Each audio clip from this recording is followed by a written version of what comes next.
Chapter 502. What Yunxing didn't know was that after she fell into the crater of the volcano, the temperature at the back of the mountain, which was already very high, suddenly rose a lot, as if someone suddenly added fire to the crater of the volcano. Even the Fire Elves clan didn't dare to rashly approach the crater of the volcano.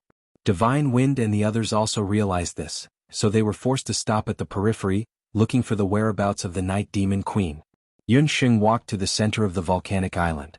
In the center of this isolated island, there was a fountain, and the spring water was gushing out. Water of life. Yunxing found several bottles in the beast language ring. She didn't hesitate to fill all the bottles. The water of life could only be found by chance. Even when Yunxing was injured, she could only use the holy water of elves once a year. When she bent down to get the water, Yunxing found that the fingers of the summoned beast in the box trembled even more. It seemed to be reminding Yunxing that there was something hidden in the water. Could it be that there is something under the spring? Yunxing looked at the spring. She looked carefully and found that under the crystal-clear spring, there was a faint light flashing. At the bottom of the spring there was really something buried. If one didn't look carefully, no one would notice that light. Yunxing simply dropped the bottle and used both hands to dig out the soft soil near the spring. Slowly something came out from under the water. This is... Yunxing saw a delicate small wine cup. The size of the wine cup, which was polished with a crystal material, was slightly bigger than the wine cups that the elves often drank in banquets. It looked very similar to the shape of the trophy that was won in some competitions. Looking at the material, it was a silver cup. When the wine cup appeared, the summoned beast that had been restless all the time stopped and became calm again. The immortal Holy Grail. Still, no one told Yunxing, but in her mind, a memory about the immortal Holy Grail naturally appeared. The immortal Holy Grail, the immortal Holy Grail. According to legend, there was a holy spring in the Holy Grail, which could cure all the poisons in the world. It was the second 8 Barons' divine artifact. Staring at the cup that had just been scooped out of the water, Yunxing felt thirsty. This Holy Grail should belong to the elves. But there was a strong voice in the bottom of her heart telling Yunxing that she must obtain this cup. This cup was very important to her. Yunxing took the cup out of the spring water. When the cup left the water of life that had been gushing out suddenly stopped. It was as if someone had blocked the mouth of the spring. It turned out that the reason why the Immortal Keeper Nation's elves were able to obtain the water of life wasn't just because of the water of life. The true reason was because of the immortal Holy Grail. It was unknown when the immortal Holy Grail had been buried in the Fire Spirit Mountain. Yunxing had just taken out her wine glass when there was a sharp screech in the air, as if a bat was screaming above her head. In the sky above the glacier island, there was already a dense group of night charms flying around. This group of dark blue-skinned night charms were different from the small night charms that Yunxing had seen earlier. They were bigger in size and held spears in their hands. There were more than 1,000 of them. They were the night charms, the elites of the charm clan. In the middle of the night charms, there was a graceful and luxurious queen of charms. Ka, the queen of night charms' charming and beautiful face had an additional fierceness as she stared at the immortal Holy Grail in Yunxing's hand. Yunxing understood that the reason why these charm clan had gathered at the Fire Spirit Mountain was not like what Divine Wind and the others had thought, which was because they coveted the water of life. What they really wanted was the immortal Holy Grail under the spring of life. But the night charms weren't sure of the exact location of the Holy Grail, so they could only occupy the periphery. Who knew that Yunxing would accidentally enter the volcano island because of Hui Yao Yao, and even find the immortal Holy Grail with the guidance of the summoning demon hand? Ka, the queen of night charms made a threatening gesture towards Yunxing. She raised her hand, and the thousands of night charms beside her all raised the spears in their hands. Ka, little master, they want you to hand over the Holy Grail. The puffed egg understood the queen of night charms' strange cry. Tell them if they want the Holy Grail they can come and snatch it. Yunxing quickly put the immortal Holy Grail into the beast language ring and prepared to jump into the lava behind her. She knew that she wouldn't be affected by the lava, so she wanted to escape immediately. Who knew that just as Yunxing took a step, the night charms let out a sharp cry. That cry was mournful and sharp, as if someone had suddenly hit Yunxing's head with a heavy object. All the strength in her body suddenly disappeared, and she felt very uncomfortable. Yunxing hugged her head and knelt on the ground in pain.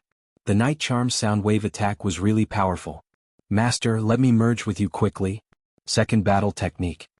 The Queen of Night Charm's demonic sound wave was very powerful, but it had no effect on the puffed egg. I don't remember anything. Yunxing wanted to, but she couldn't. She didn't remember what a fusion battle technique was, and she also didn't remember what a summoner was. Yunxing's forehead suddenly hurt. The Elven Queen's seal, where the Elven Hellfire brand was originally, was boiling hot. The more Yunxing thought about it, the more her head felt like it was going to explode, preventing her from thinking any further. She was now just a piece of trash. The puffed egg was also anxious. It didn't care so much anymore. It flapped its wings and ignored the spears of the night charms.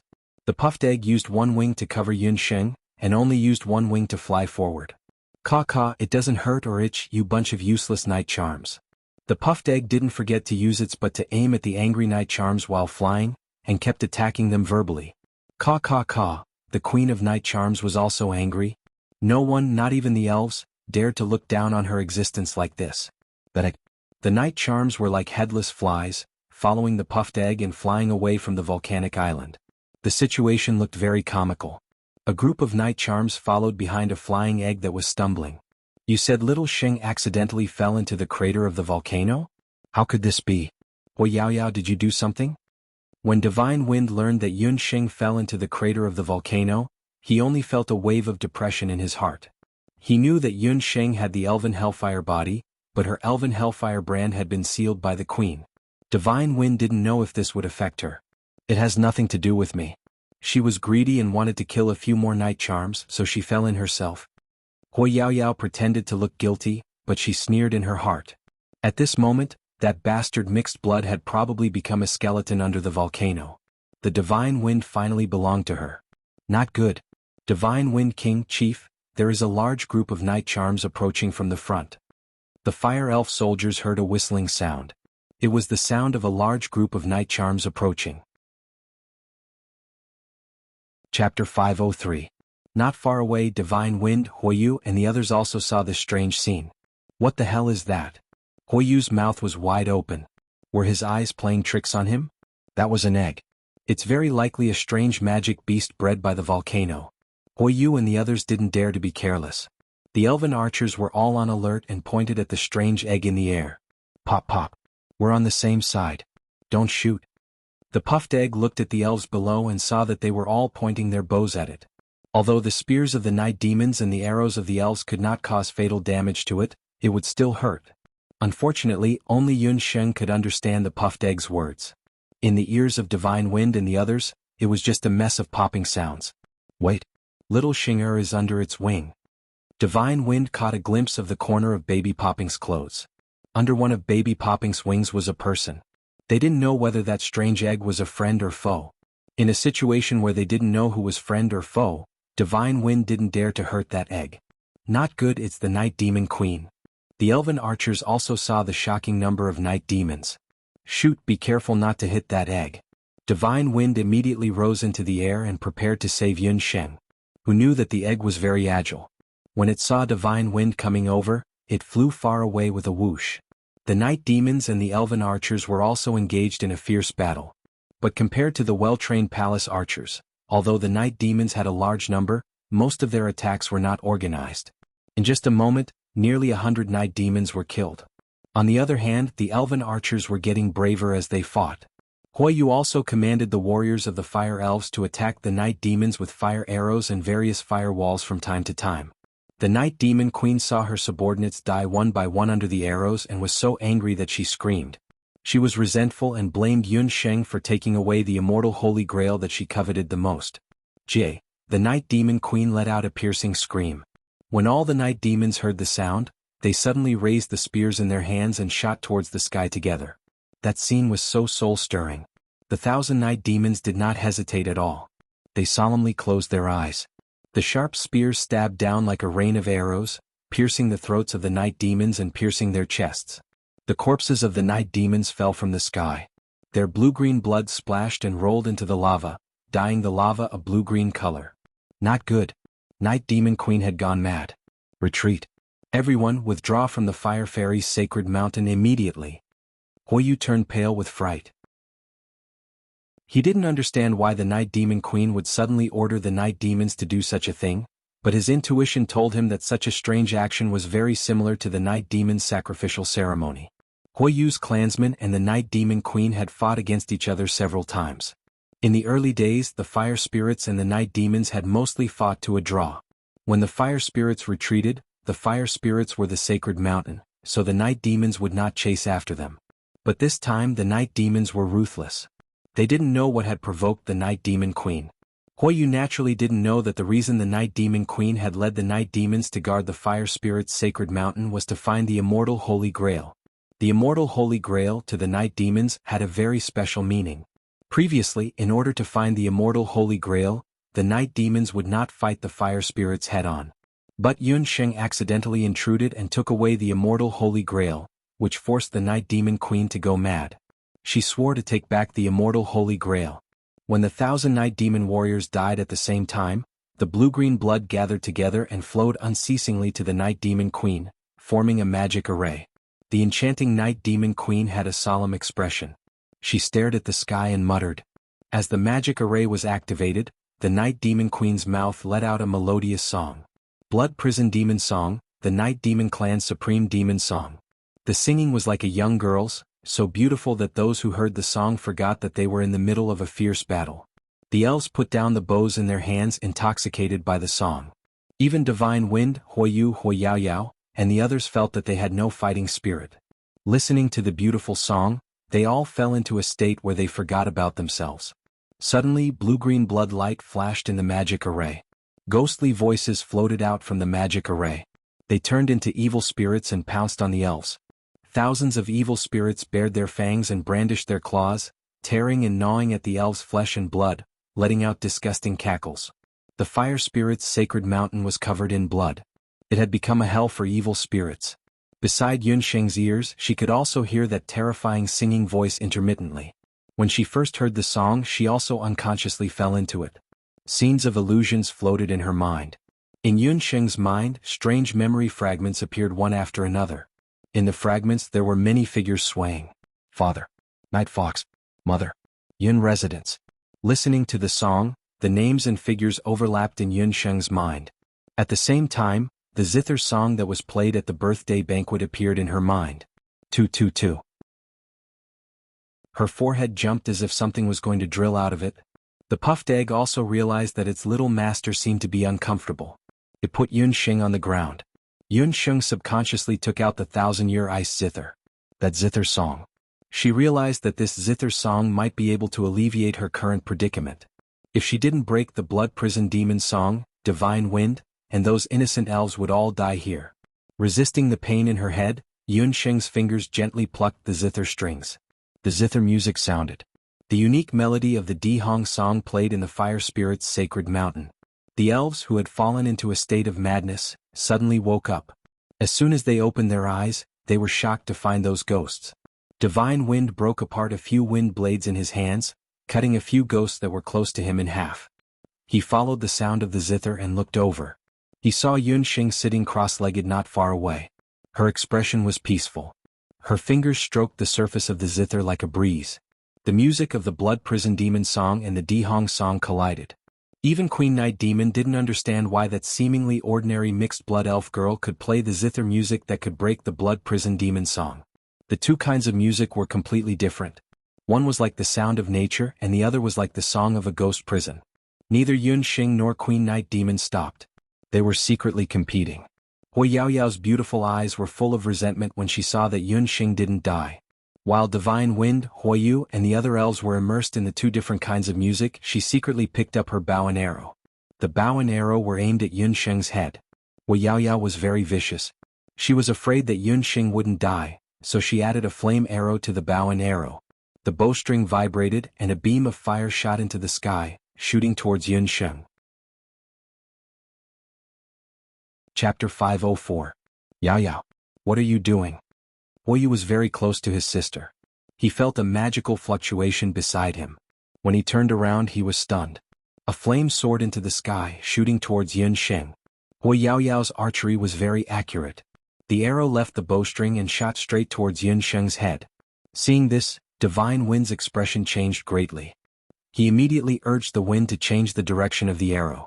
But no matter how fast Divine Wind's chanting was, he was still one step too slow. He only made the arrow slightly deviate from its direction. Yunsheng was immersed in playing the Dihong song. With the sound of the zither, she felt that her headache was alleviated a lot. The figures that were originally wandering in her mind were also connected. Under her hand, Trillium's hand was moving, and the strings were plucked faster and faster. Di Hongga became even more agitated and majestic, like an army of thousands of men and horses charging towards Night Demon Queen. Night Demon Queen also felt the change in her opponent's zither music. It was very strong. The sound of the mixed-blood elf girl's zither was like a war song, making Night Demon Queen's heart beat faster and unable to control herself. Gah! Night Demon Queen finally couldn't bear it. She spat out a mouthful of blue-green blood, and her whole body collapsed on the ground. She was no longer as arrogant as before. The moment Night Demon Queen was defeated, Yun Sheng's zither strings paused. She felt that in her mind vague memory fragments appeared one after another. Just as she was trying to string all the memory fragments together, she felt a sense of danger approaching. A demon-sealing arrow was shooting towards her face. It was too late to dodge. The arrow pierced Yun Sheng's forehead. A burst of blood could be seen, and the blood instantly blurred Yun Sheng's eyes. Boom! Just when everyone thought that Yun Sheng's blood would splatter on the spot, a terrifying power gushed out from Yun Sheng's forehead. That power actually repelled Hu Yaoyao's arrow, instantly burning it to ashes. There was a terrifying beast roar. Yun Sheng felt her entire body tremble. Her forehead felt as if it had been bitten by a mosquito. At the same time, she felt as if something had peeled off from her forehead. Yun Sheng. Shen Feng's painful cry came from afar. Mother. A beautiful woman's face appeared in Yun Sheng's mind. Hu Jiusheng. Her memories quickly came back to her, and Yun Sheng suddenly remembered everything. She was Yun Sheng. She was Yun Sheng from Zhou State, a summoner and a magician of the 5 elements. She came to the immortal abode to search for the water of life to heal her father. She met her mother, Hu Jiusheng, who should have died long ago. The scenes of Icefall City came back to him like a movie in reverse. In the chaos, Yun Sheng heard the Night Demon Queen's sharp cry. Without hesitation, the beast language ring on Yun Sheng's hand flickered. In the next moment, Yun Sheng and the puffed egg became one. In the blink of an eye, Yun Sheng appeared in front of the Demon Queen. All of her Night Demon subordinates had already been executed. Even the Blood Prison Demon Song had been broken by Di Hong Song. She held the summoning demon hand in her hand. Night Demon Queen, I, as a summoner, contract with you. The powerful pressure of the summoning demon hand made the physically and mentally exhausted Night Demon Queen unable to resist. She meekly knelt on the ground. Yun Sheng put the Night Demon Queen into the fairy space. Yun Sheng. So you're not a fairy. Hu Yaoyao was dumbstruck. Shen Feng looked at Yun Sheng in a daze. She finally recovered her memories. On her forehead, where the demon-sealing arrow had just pierced, there was only a red mark left. A bright red fairy hellfire brand appeared on Yun Sheng's forehead. That arrow had unintentionally broken the Elven Queen's magic seal. Unexpectedly, Hu Yaoyao's arrow made Yun Sheng recover her memories. A summoner was a summoner of the human race. Unexpectedly, the girl who was carefully protected by the Holy Wind King as the apple of his eye turned out to be a human. The elves were at a loss. At the same time, they also realized that Yun Sheng was a very powerful summoner. Just now, she had contracted the Night Demon Queen. The Night Demon Queen was an existence comparable to a king fairy. The Yun Sheng in front of them was clearly Yun Sheng. But she was not Yun Sheng. An ice zither, a pair of black eyes. At that moment, her face was like fire and ice. Big brother, she is a human. She pretended to be a mixed-blood fairy and approached the Holy Wind King. She has some unspeakable secret. Kill her. Hu Yaoyao was shocked and frightened when she saw that she failed to kill Yun Sheng with one arrow. Hu Yu's expression was serious. He looked at Shen Feng, only to see that the latter didn't say a word. His eyes seemed to be frozen, resting on Yun Sheng's body. Every time she took a step, Shen Feng's eyes also followed her. Shen Feng. Hu Yu wanted to ask for his opinion. This was the holy land of the fairy race. It was already a capital offense for a human to enter. Shen Feng looked at Yun Sheng, his blue eyes revealing a trace of sadness at this moment. Little Sheng, I'm sorry. I've never blamed you, Yun Sheng said with a calm smile. Shen Feng, thank you for taking care of me all this time. Her smile was very bright, but her tone was so distant. Shen Feng discovered that in the past 3 years, Yun Sheng had never smiled like today. In these 3 years she was doted on by him. She seemed to be carefree every day, but there was never a day when she would smile like this. He thought that he had given her the greatest freedom, but in fact, he had broken her wings. Shen Feng felt a burst of regret in his heart, but this regret came too late. He knew that it was impossible for him and Yunsheng to be together. Shen Feng, are we just going to let it go like this? She probably entered the volcanic island and stole the water of life. That is the holy water of the fairy race. How can we allow others to sully it? Hu Yaoyao said angrily. Steal? Yunsheng sneered in her heart. Now that the immortal Holy Grail was already in her hands, did she still need to steal? Without the immortal Holy Grail, the water of life wouldn't change much in the short term. However, after a long time the water of life would dry up. Now that she had contracted the Night Demon Queen, for the fairies who didn't know the truth, they would never know that the immortal Holy Grail was buried under the water of life. I won't let anyone hurt her. Shen Feng glanced at Huoyu. Yaoyao, forget it. Huoyu knew Shen Feng's temper. Shen Feng was the heir to the throne. The immortal keeper country would be his sooner or later. The fire fairy race would always be his subordinates. Moreover, Hu Yaoyao was indeed in the wrong for today's matter. Huoyu still wanted to settle the matter peacefully. Forget it? Who said that? Yunsheng raised her eyebrows.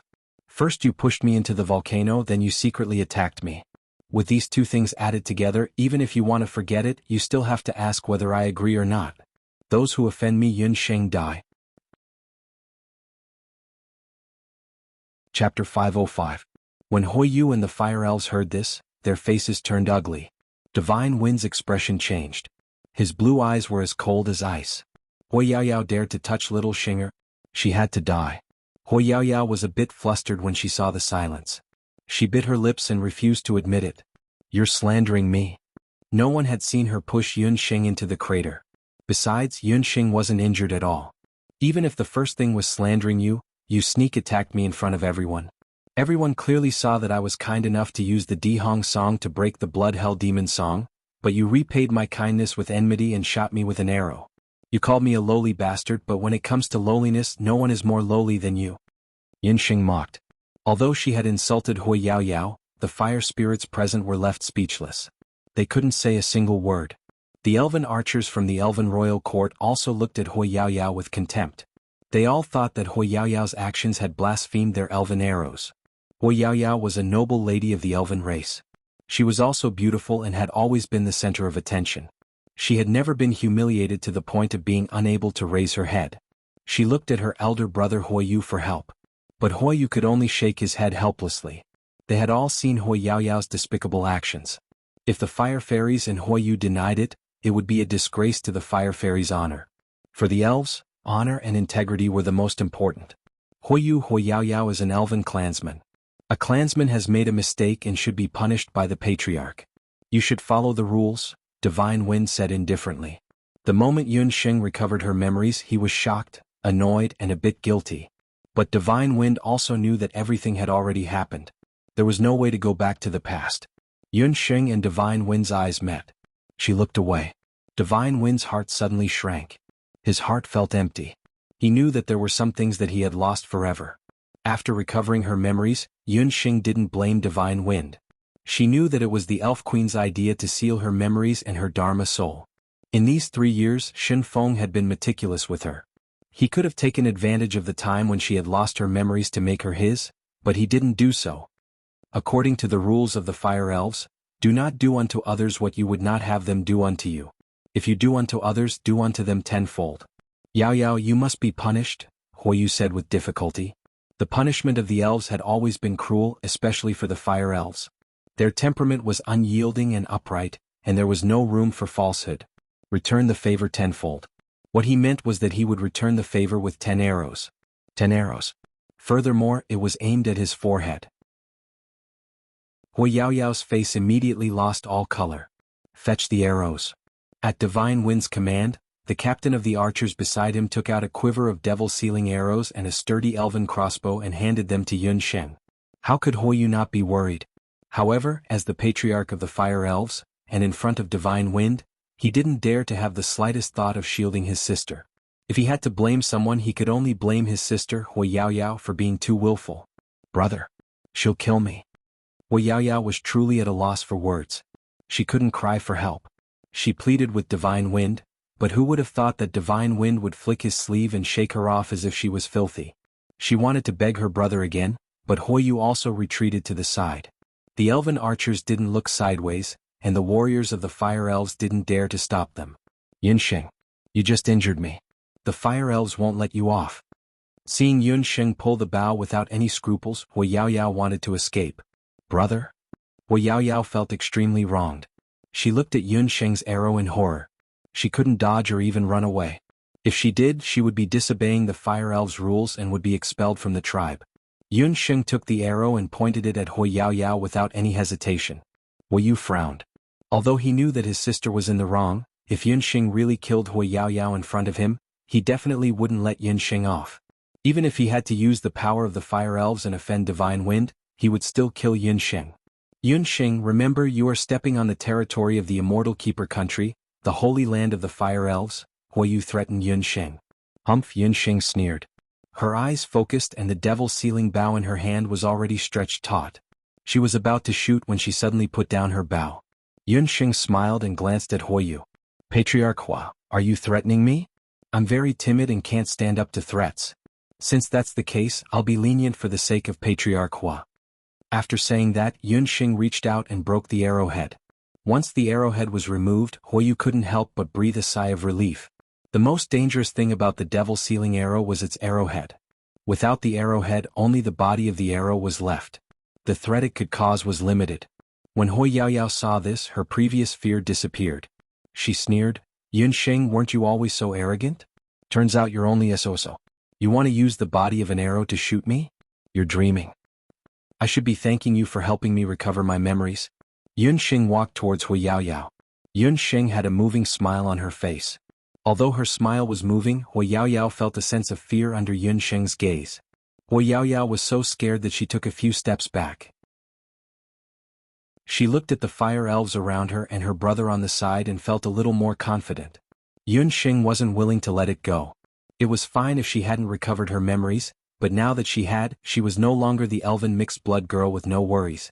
Believe it or not, I can still take your cheap life with an arrow without an arrowhead. Yunsheng's voice suddenly turned sharp. She suddenly pulled the bow and poured a strand of elven hellfire into the arrow. In an instant, the entire arrow body began to burn like red-hot iron. She released her finger and the arrow left the bowstring. Hui Yaoyao didn't feel anything at first, but when the arrow approached, she suddenly felt a terrifying swallowing force rushing towards her. The arrow was very fast. Hui Yaoyao didn't have time to make a move to stop it. She only felt a burning sensation on her face. A wave of heat brushed past her forehead. There was a moment of hesitation on her coquettish face. Suddenly, her forehead erupted like a volcano. Ah! Hui Yaoyao screamed. At the same time, her forehead was pierced by the arrow. Her whole body instantly burned, turning into a flaming person. It was as if someone had poured a basin of oil on her. Yunsheng, you dare. Huoyu saw this scene and was about to explode in anger. Quickly save the young miss. Chapter 506. The arrow just now had come too quickly. Everyone had clearly seen that Yunsheng had already broken the arrowhead, so how could it still pierce through Hui Yaoyao's head? Furthermore, there was such a huge fire on her body. Who dares to go up? That's elven hellfire. Even if you're a member of the elven tribe, you'll die if you touch it. Yunsheng held her bow horizontally, her gaze like a torch. At that moment, even Huoyu felt intimidated. Elven hellfire. The elves who wanted to attack all stopped. When the fire elves heard this name, they felt their knees go weak. They looked at Hui Yaoyao in alarm. The fire spirit clan's physique made them innately unafraid of fire. They weren't afraid of any ordinary flames. Even fire element magic was much less harmful to them compared to ordinary people. Judging from the intensity of the fire on Hui Yaoyao's body was indeed not ordinary. Hui Yaoyao wailed in pain. Huoyu couldn't bear to watch and wanted to save her, but as soon as he touched the fire, his body was burned with blisters. Even the patriarch was like this, not to mention the other fire elves. The fire elves could only watch as Hui Yaoyao was burned to ashes. Divine Wind saw all of this but didn't show much surprise. What kind of person was Yunsheng? She was the bloody lowly that made the entire Zhou state's hunting world tremble. Roses had thorns in the end. It was like this when she was young, let alone now. She had lived in the immortal Zhou nation for 3 years and lost her memory. But once she regained her memories, she would be the haggard Yunsheng again. Hui Yaoyao had framed her twice. If she let it go, then she wouldn't be Yunsheng. The other elves also had looks of disdain. They also despised Huiyaoyao's actions. They felt that her actions had lost face for the elves. Her life and death had nothing to do with them. Huiyaoyao was burned to ashes alive. Seeing Huiyaoyao's death, Divine Wind's first reaction was to protect Yunsheng behind him. Huiyu, if you want to settle accounts, then come at me. Divine Wind knew Huiyu's temper. Seeing his own sister die in front of him, he definitely wouldn't let it go. Huiyu forced a smile and ordered his men to collect Huiyaoyao's ashes. To Divine Wind's surprise, he didn't order the fire elves to attack. On the contrary, he led the fire elves to kneel down together. Huiyu no longer had the domineering expression of the chief of the fire elves. He respectfully said, "The current chief of the fire elves tribe, Huiyu, leads a group of elves to ask for forgiveness from the successor of the fire queen." Huiyu did not expect Yunsheng to be the successor of the fire elf queen. The group immediately rushed back to the imperial court.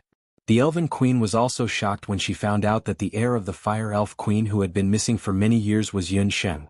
"Huiyu, are you sure? Is she really the successor of the elven queen?" A long time ago, the Immortal Keeper nation was made up of 4 small nations. The predecessors of each small nation were the 4 major tribes. At that time, although the nation was divided, the Immortal Keeper nation was the strongest because the elven queens of the 4 small nations had the legendary god's inheritance. But at some point in time, several elven queens fell one after another, leaving only the Wind Elven Queen bloodline. After losing the 3 elven queens, the tribes were in turmoil. In desperation, the Wind Elven Queen unified the Immortal Keeper nation and established the Elven Imperial Court. It was also because of the fall of the 3 elven queens that the Immortal Keeper nation closed its doors to avoid external disasters.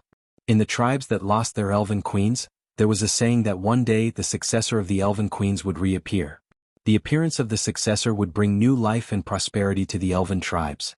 Previously, because of the elven queen's seal, Huiyu didn't notice the elven hellfire on Yunsheng. But once the seal was removed and Yunsheng attacked, the fact that she had the elven hellfire was exposed. The terrifying hellfire devoured Huiyaoyao as soon as it appeared. If it was said that Huiyu had the intention to avenge his sister earlier, he no longer had that thought after finding out the identity of Yunsheng's successor. To the elves, the identity of the elven heir was even higher than that of the chief. "Huiyu, are you sure? This is a serious matter." The elven queen only knew that Yunsheng had the fire elven brand on her, but she didn't expect that brand to be the symbol of the successor. "Your Majesty, the only flame that can hurt me is the elven hellfire." Huiyu trembled in fear at the thought of his sister plotting to kill the elven heir that the elven tribe had been searching for many years. The elven queen fell silent after hearing that. She walked in front of Yunsheng and looked directly at Yunsheng. "Yunsheng, where did you get the elven hellfire?" "The earth's core smelted cave. I got it from the magic array guarded by the mythical beast Swanee." Yunsheng had already guessed that the magician who fought with the mythical beast Swanee was most likely the previous fire elven queen. The mythical beast Swanee was famous for being a fire elven mythical beast. It seemed that Huiyu was telling the truth. The elven queen thought that it was also good that Yunsheng got the hellfire elven inheritance. Earlier at the birthday banquet, there were people who questioned whether Yunsheng's identity was qualified to be Divine Wind's wife. But if she became the successor of the elves and led the fire elven tribe, then her identity would be different. Through her union with Divine Wind, she could control the fire elven tribe that had always been rebellious. This was an unexpected gain. The elven queen thought, "Yunsheng, are you willing to marry Divine Wind as the successor of the fire elven tribe and inherit the position of chief of the fire elven tribe?" Yunsheng didn't expect the elven queen to make such a request. Divine Wind looked at Yunsheng expectantly. In her impression, the elven queen didn't like her. After she recovered her memory, Yunsheng didn't think that the elven queen would let her go. Yunsheng didn't know how important the elven inheritance was to the elven tribe. Yunsheng was now the successor of the fire elven tribe. If she wanted, she could mobilize the power of the entire fire elven tribe at any time. Even if she wanted to leave the immortal residence country, it was also possible. The elven queen naturally didn't want to lose the fire elven tribe, the bravest and most belligerent of the elves. She wanted Divine Wind and Yunsheng to marry. Part of the reason was to control the fire elven tribe. Another reason was because she knew that Divine Wind had deep feelings for Yunsheng. "I don't want to."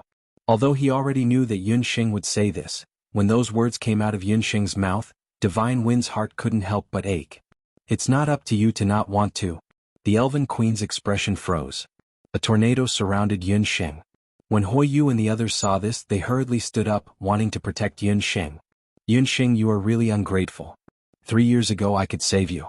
3 years later I can destroy you. How can the immortal residence country be a place where you can come and go as you please? The Elven Queen was furious. She thought that Yunxing should at least know how to be grateful. Chapter 507. 3 years ago, for her sake, Divine Wind had put down his status and didn't hesitate to fall out with her, his mother, in order to keep Yunxing by his side. As soon as she regained her memories, she wanted to leave. Divine Wind's expression just now, the pain between his eyebrows, she, as his mother, saw it all and felt pain in her heart. Elven Queen, even if you tear me to pieces, I won't change my mind. Yunxing was fearless in the face of the tornado that could tear her to pieces at any time. Queen, please be merciful, an inheritor is hard to come by in 1,000 years. Yu, including the fire elves, were all on guard. Elf Queen Yunxing will always remember your care for the past 3 years. You want me to stay because you love Divine Wind, I understand. But who doesn't have family and friends? Yunxing paused. My father is now heavily poisoned and has been in a coma for 6 years, waiting for me to go back and treat him. I always thought that my mother had died. It wasn't until 3 years ago that I found out that my mother was still alive, but she doesn't recognize me at all. Let me ask you, if it were you, Elf Queen? Would you be able to abandon your parents, stay in the immortal Ju nation, and live a happy life? Yunxing's words heavily struck the hearts of everyone present. After recovering her memories, Yunxing had suffered every minute and second. She was worried that in the 3 years she lived happily in the immortal Ju nation, too many unexpected things had happened on the continent. She was even more afraid that by the time she rushed back to Zhou State, everything would be too late. The Elf Queen couldn't help but be moved. She also didn't expect that Yunxing at such a young age would carry so many burdens. Mother Empress, let her go, Divine Wind said with great difficulty. Divine Wind, are you really willing to let her go? If she leaves, she will never come back. The Elf Queen could see Divine Wind's pain. She knew how deep Divine Wind's love for Yunxing was. In the past 3 years, she hadn't paid attention to Divine Wind at all times. Divine Wind was of noble birth. Since he was young, he could get whatever he wanted. But it was Yunxing. He couldn't ask for more, but he couldn't let go. This would be the biggest obstacle to his growth. Shen Feng smiled bitterly. He looked at Yunxing. His peerless face was as gentle as before. It was so gentle that it could make people drunk. Little Sheng, have you ever loved me? Yunxing was silent. Her heart spun 1,000 times. She already had an answer, but her tongue seemed to weigh 1,000 pounds. She couldn't say anything. She didn't hate Kamikaze. No one would hate a man who was wholeheartedly good to them. Moreover, that man was gentle, considerate, and had a noble background. In the past 3 years, Yunxing could be said to like Divine Wind. But that was just love. Although she had lost her memory, Yunxing subconsciously treated Divine Wind as the only person she could get close to. She was an orphan since she was young. She didn't have any brothers or sisters. Divine Wind was knowledgeable, skilled in both literature and martial arts. He could be said to be the ideal big brother for all the girls in the world. He was her big brother, but not her lover. Moreover, Yunxing couldn't stay in the immortal residence. She still had many things to do. Together with Divine Wind, Yunxing could forget all her worries. At the end of July, he would carry Yunxing to the highest branch of the king tree and accompany her to watch the stars for an entire night. He would also hold her trembling hands and help her adjust the bowstring. But choosing him was tantamount to giving up on everyone behind her. Her family, her parents, her friends, and her companions. Yunxing's silence made Divine Wind understand. Divine Wind closed his eyes. His heart was filled with bitterness. Divine Wind, I like you very much. The next moment, the girl's clear voice made Divine Wind open his eyes. It was like not love. But at least, somewhere in her heart, there was still a place for him. At that moment, Divine Wind's heart was filled with mixed feelings. Mother Empress let her go. In exchange, I am willing to inherit the throne and protect the immortal residence nation for the rest of my life. Divine Wind knelt on one knee and sincerely begged the Elven Queen. 3 years ago it was a similar situation. But at that time, Divine Wind had only agreed to inherit the throne. But today he was willing to completely give up his freedom and let Yunxing leave. The Elven Queen sighed. She glanced at Divine Wind, who was still kneeling on the ground, unwilling to get up. She seemed to see her past self in Divine Wind. Mother and son in the end both chose to give up their happiness. Sometimes, letting go was also a kind of happiness. Under Divine Wind's insistence, Yunsheng left. Divine Wind was sitting in the study room. He was reviewing memorials as usual. The female official beside him reminded, "Crown Prince, Miss Yun is leaving." Divine Wind didn't say a word. His eyes were still glued to the memorial. The female official looked at Divine Wind's appearance and sighed softly. Suddenly, Divine Wind put down the memorial and his figure rushed out like an arrow.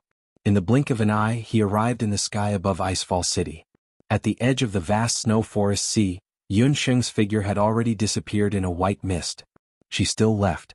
Divine Wind was stunned for a moment. Suddenly, a burst of zither music reached his ears. The sound of the zither was intermittent and incessant. Divine Wind seemed to hear Yunsheng in his ears. The sound of the zither was continuous, as if it was narrating the bits and pieces of him and Yunsheng spent the past 3 years together. "Little Sheng, if one day you are tired, I will always be here waiting for you." His voice spread far and wide. The figure in front of him paused. Yunsheng lowered her head, hot tears hovering in her eyes. The Immortal Residence Nation was a place away from worldly affairs. Here time seemed to have stopped. Yunsheng now had a half-elf body. Her physique had become purer and her 5 senses had become sharper. Yunsheng heard Divine Wind's voice, but she didn't turn around. She was afraid that if she did, she wouldn't be able to hold back her tears. It had been 3 years. Although the moment she regained consciousness, she resented Divine Wind. She resented Divine Wind for causing her to lose her memories and leave behind so many people who were important to her. But she knew that Divine Wind's love for her was sincere. In this world, it would be difficult to find someone who was so pure and good to her. "Divine Wind, I'm sorry." Yunsheng carried the zither and walked out of the snow forest sea step by step. Divine Wind gazed into the distance. The corners of his mouth slightly bent down, his throat trembled and his eyes were moist. He had thousands of words to say, but in the end he didn't say them. "I used my freedom in exchange for yours. Yunsheng, Empress Mother, said that I was the most unruly wind in the Immortal Residence Nation. When I met you, I was already unable to move forward." This was his first love in his life. Yunsheng was a cool breeze in his life. In those 3 years the wind stayed by his side. Unfortunately, the wind would always be the wind. She would leave one day. Divine Wind raised his hand, as if to grab the figure in the depths of the snow forest sea who was gradually walking away. A wisp of wind blew warm and moist. The wind only lingered on his hand for a moment, affectionate and heartless, then left. Even that moment was enough to warm Divine Wind for a lifetime. Chapter 508. In the snow forest sea, the cedar trees moved away one by one as Yunsheng walked out of the snow forest sea. The cold aura gradually disappeared, leaving behind a verdant landscape. "I'm back." Looking at the immortal Jiu country behind her, the scenery in front of her is still the same. Yunsheng smiled. At that moment, even the most dazzling autumn sunshine was overshadowed. After Yunsheng left the immortal Jiu country, she went all the way south, rushing to Zhou State. In 3 years she cut off contact with everyone. Yun Mansion, second uncle Little Xiantong, Night Fox, she has a lot of things to tell them. Yunsheng stopped for a short time on the way and released all the magical beasts in the exquisite beast pagoda. Just as she released the magical beast, she heard a howl. A black shadow scurried over and flipped Yunsheng to the ground. The black mastiff, which is as tall as Yunsheng, licked Yunsheng's face several times. Its wet tongue made Yunsheng's face full of saliva. Xiaohei. Yunsheng found out that the black shadow was actually Xiaohei. For 3 years, the exquisite beast pagoda stored in the beast language ring has been placed in the Elf Queen's imperial study. Due to the special nature of the beast language ring, the Elf Queen can't check the items in the beast language ring. The exquisite beast pagoda and the summoning devil's hand, these 2 treasures were saved from falling into the hands of others. The immortal Jiu country is a land of elves. The spiritual energy here is very pure. The magical beasts in the exquisite beast pagoda have been cultivating under such unique conditions for 3 years. Coupled with the exquisite beast pagoda itself, in 3 years, Yunsheng's magical beasts have all undergone amazing changes except for the puffed egg. Little Black's transformation was especially shocking. He had grown from the size of a pet dog to an adult mastiff the size of a small pony. He had black fur all over his body and his hair was slightly curly. His mastiff's eyes were as fierce as a wolf's. Its temperament was also more brutal than before. Other than Yunsheng, even if Egg Burglar approached, it would bare its ghastly teeth and issue a warning to the person. The 100-legged ant general transformed from an early commander-rank magical beast to a peak commander-rank magical beast. He can now hatch tens of thousands of ant beasts in a day and night. The one who changed the least was the puffed egg. Its body is still pink and its pair of wings is still the same. Yunsheng was speechless when she heard the same bo-bo that came and went every day. Yunsheng and Hu Jiuxing, she didn't have a chance to ask Hu Jiuxing what kind of magical beast puffed egg. Finally, Yunsheng's gaze fell on the Night Demon Queen who has just been successfully contracted. Among the magical beasts, the Night Demon Queen should be said to be the highest rank. Her appearance, other than the color of her skin, is the closest to a human. Can be said that she is a miniature version of a human. After the Night Demon Queen was contracted by Yunsheng, Yunsheng extracted some useful memories from her memory. Among them is the reason why the Night Demon Queen entered the Fire Elves' sacred mountain to find the immortal Holy Grail. The reason why the Night Demon Queen is looking for the immortal Holy Grail is to use the purest spring of life flowing from the immortal Holy Grail to purify the Night Demon's body. As everyone knows, the Night Demon is a type of nocturnal magical beast. Their body is because of their special blue-green skin. This kind of skin, once exposed to sunlight, will be burned and even die. There has always been a legend about the Night Demon's special body. The Night Demon clan was originally a mixed race of elves. Their first queen is a very beautiful mixed-blood elven singer. She has a very beautiful voice and unparalleled beauty. Because of this, she won the love of a young noble in the elven race. But that young noble's fiancé, because of jealousy, secretly poisoned the mixed-blood elf. The poisoned mixed-blood elf's snow-white skin turned into an ugly blue-green color. She can't see the light and can only hide in the darkest depths of the forest valley. That was the ancestor of the Night Demon clan. Starting from the first Night Demon Queen, many generations of Night Demons after that were the same. And because they can't see the light, most of the Night Demons can only appear at night. Their bodies are very weak and generally can't live past 30 years old. Such a short life brought endless pain to countless Night Demons.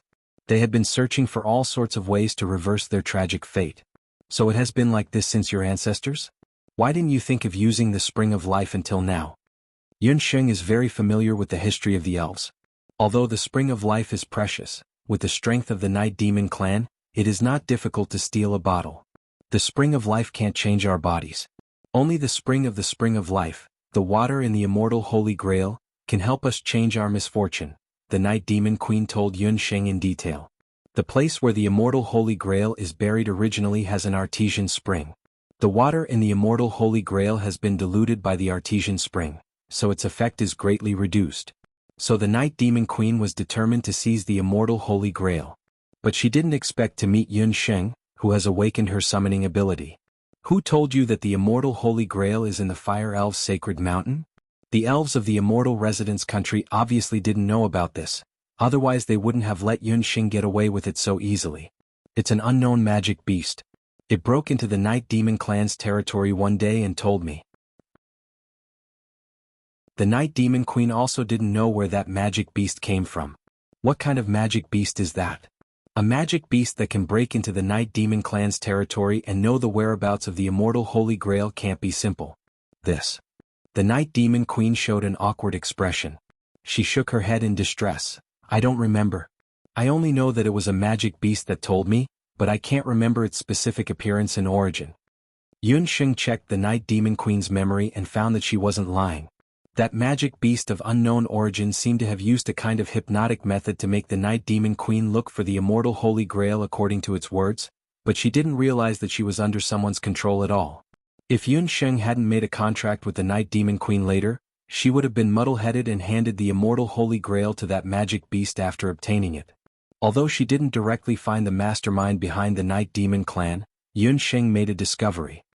Night Demon, I killed a lot of your clansmen along the way and took away the immortal Holy Grail. As compensation, I'll help you solve the doubts that have troubled your clansmen for many years. The blue-green skin and photophobia of the Night Demon clan have nothing to do with poison or physique.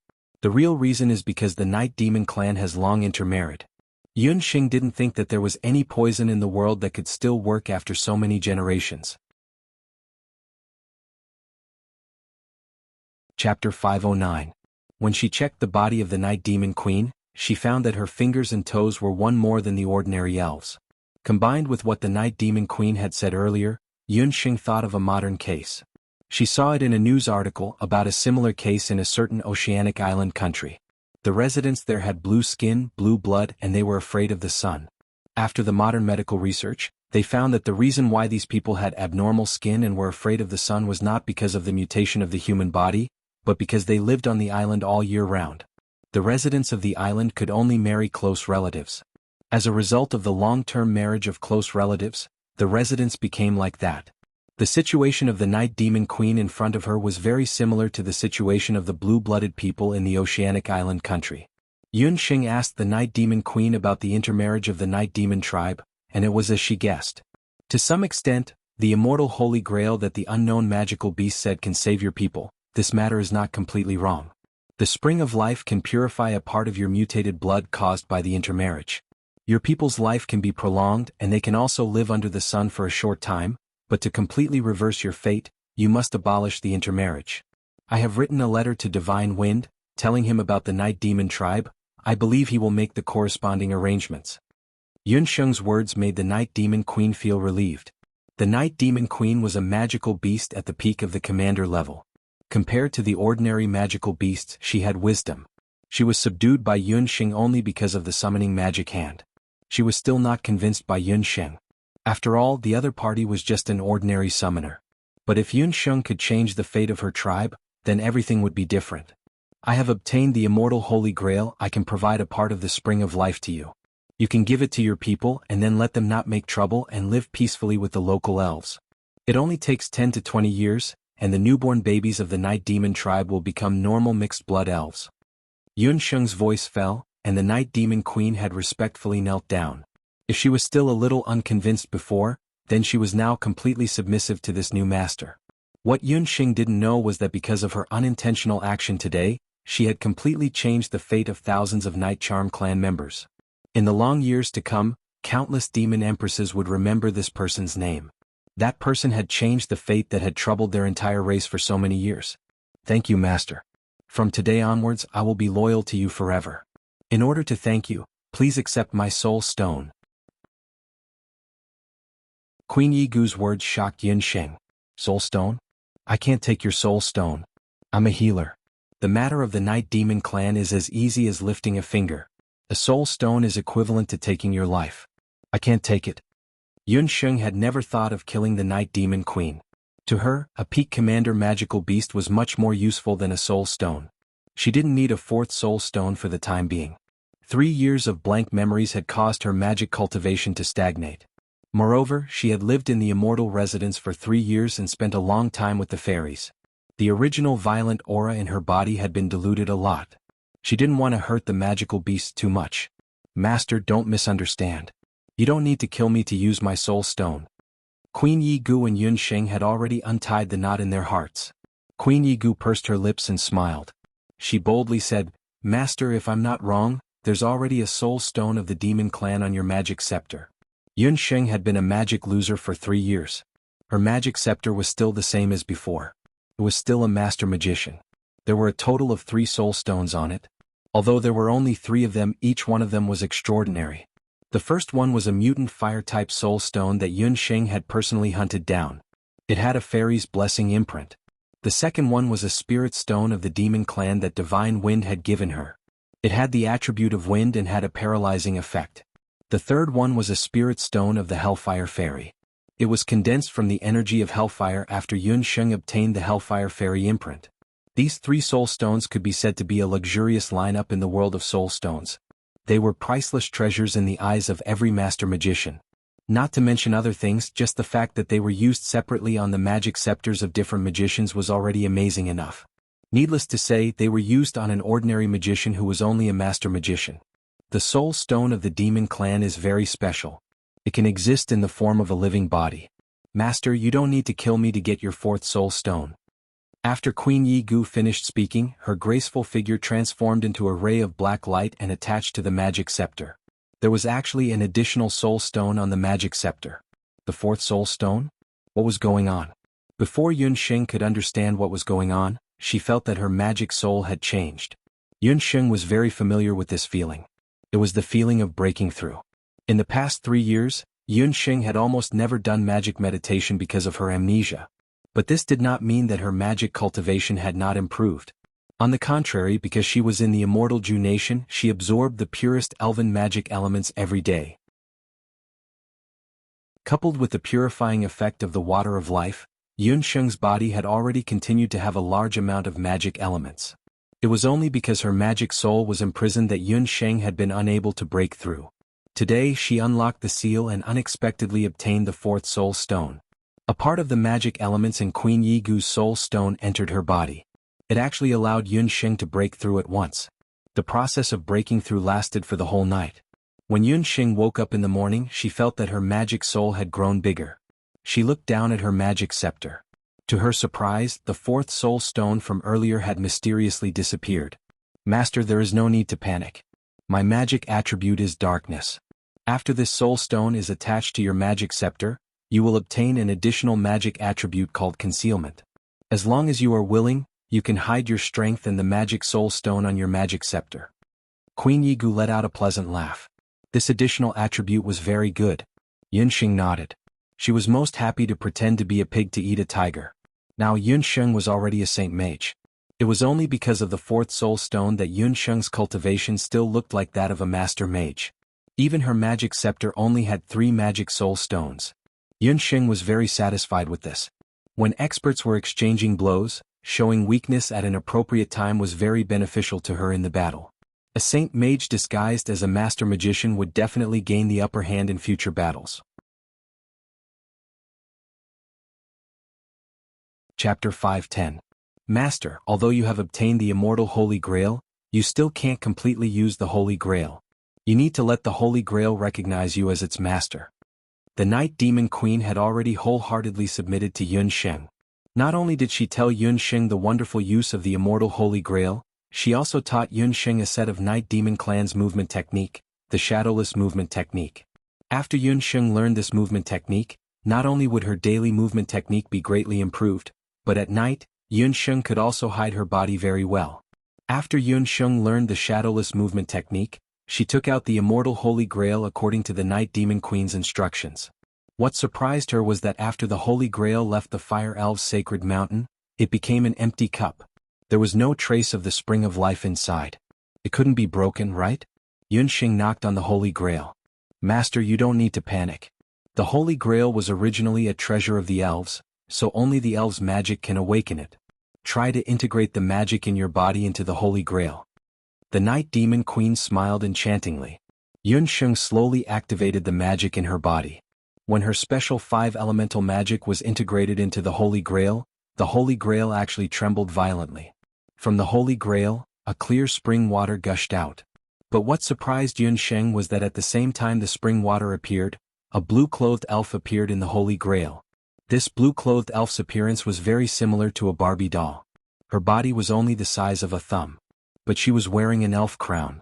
Her long golden hair softly hung down to her ankles. Her eyes were as blue as the sky. On the crown there were a few water-blue magic crystals. She was a tender little Lolita. The blue-clothed little Lolita seemed to have been asleep for a long time. When she woke up, she opened her curious blue eyes, which were full of doubts. She glanced at Yunsheng, then flapped her wings and flew to Yunsheng's side. She carefully sniffed around her. When she discovered that Yunsheng was not an elf, but a human, the little Lolita was obviously very depressed. You're the one who woke me up? But you're not an elf. The blue-clothed elf looked very depressed. She flew back into the immortal Holy Grail and kicked the water of life inside with her bare feet. Yunsheng and the Night Demon Queen beside her felt their hearts ache when they thought of the water of life that could cure all kinds of diseases that countless people coveted. The two of them almost said in unison in their hearts, "If it's not necessary, I'd rather die than drink the water of life." Master, I'm afraid this little fellow is the successor of the Water Fairy Queen, one of the 4 fairy queens who has been missing for a long time. The Water Fairy element on her body is the strongest I have ever seen, even stronger than the Water Fairy clan's patriarch. You must subdue her and use her for you. Queen Night Demon secretly told Yunsheng. Queen Night Demon lived in the dark all year round. Her scheming mind was much better than Yunsheng's. The immortal Jiu country was an elf country, but as early as more than 1,000 years ago, the 4 fairy queens of the 4 natural elements had fallen one after another. The Wind Fairy Queen was the only one left. The other 3 fairy queens' inheritances had been lost.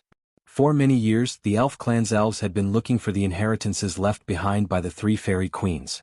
Yun Xing inadvertently obtained the inheritance of the Fire Fairy Queen. The fairy Hellfire was the inheritance of the Fire Fairy Queen. Among the elves, there had always been a legend that the one who could obtain the inheritance of the Fairy Queen would be the next Fairy Queen. Therefore those fire elves were in awe of Yun Xing. Even the Fire Fairy clan's patriarch Huoyu had to bow his head when he saw Yun Xing. Yun Xing also realized that after the little fairy appeared, there was a kind of fresh water fragrance in the surroundings, as if everything had been washed. Although the little fellow was very young, her strength was not small. If she is really the successor of the Water Fairy Queen, why don't we send her back to the Water Fairy clan? Yun Xing had secretly taken away the immortal Holy Grail, and she already owed the elves, especially the Divine Wind. Moreover, the inheritance of the elves was so important. Yun Xing did not want to break the inheritance of the 4 fairy queens. Master, you have good intentions, but look at her appearance. She is clearly a child who has not grown up yet. She is completely naive. Right now, the immortal Jiu country is not as peaceful as you think. I'm afraid that before she grows up, she will already be obliterated. Queen Night Demon was very disdainful of Yun Xing's naive thinking. The elves were extremely xenophobic. Within the elf clan there were also all kinds of scheming. Just by their attitude towards the Night Demon clan, one could see many problems.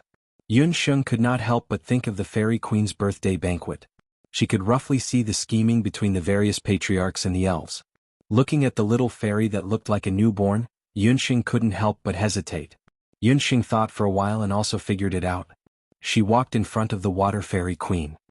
Little fellow, although I am not an elf, I have the scent of an elf on me.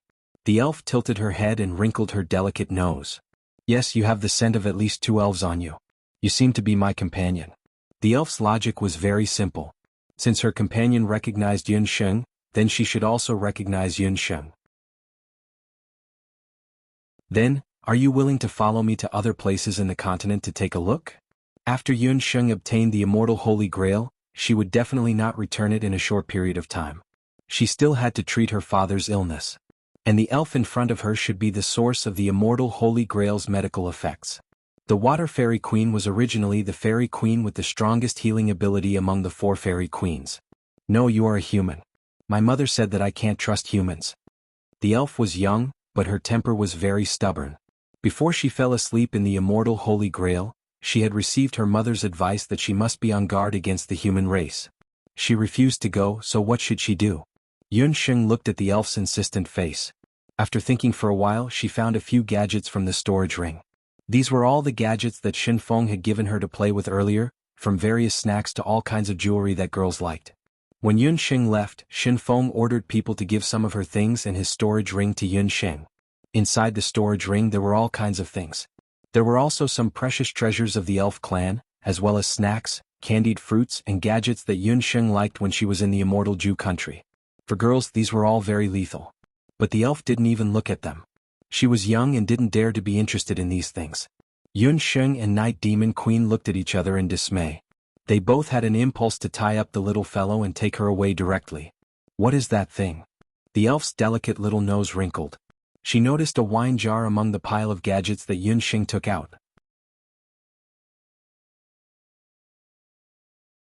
Chapter 511. When Yun Xing left, Divine Wind couldn't bear to see her off.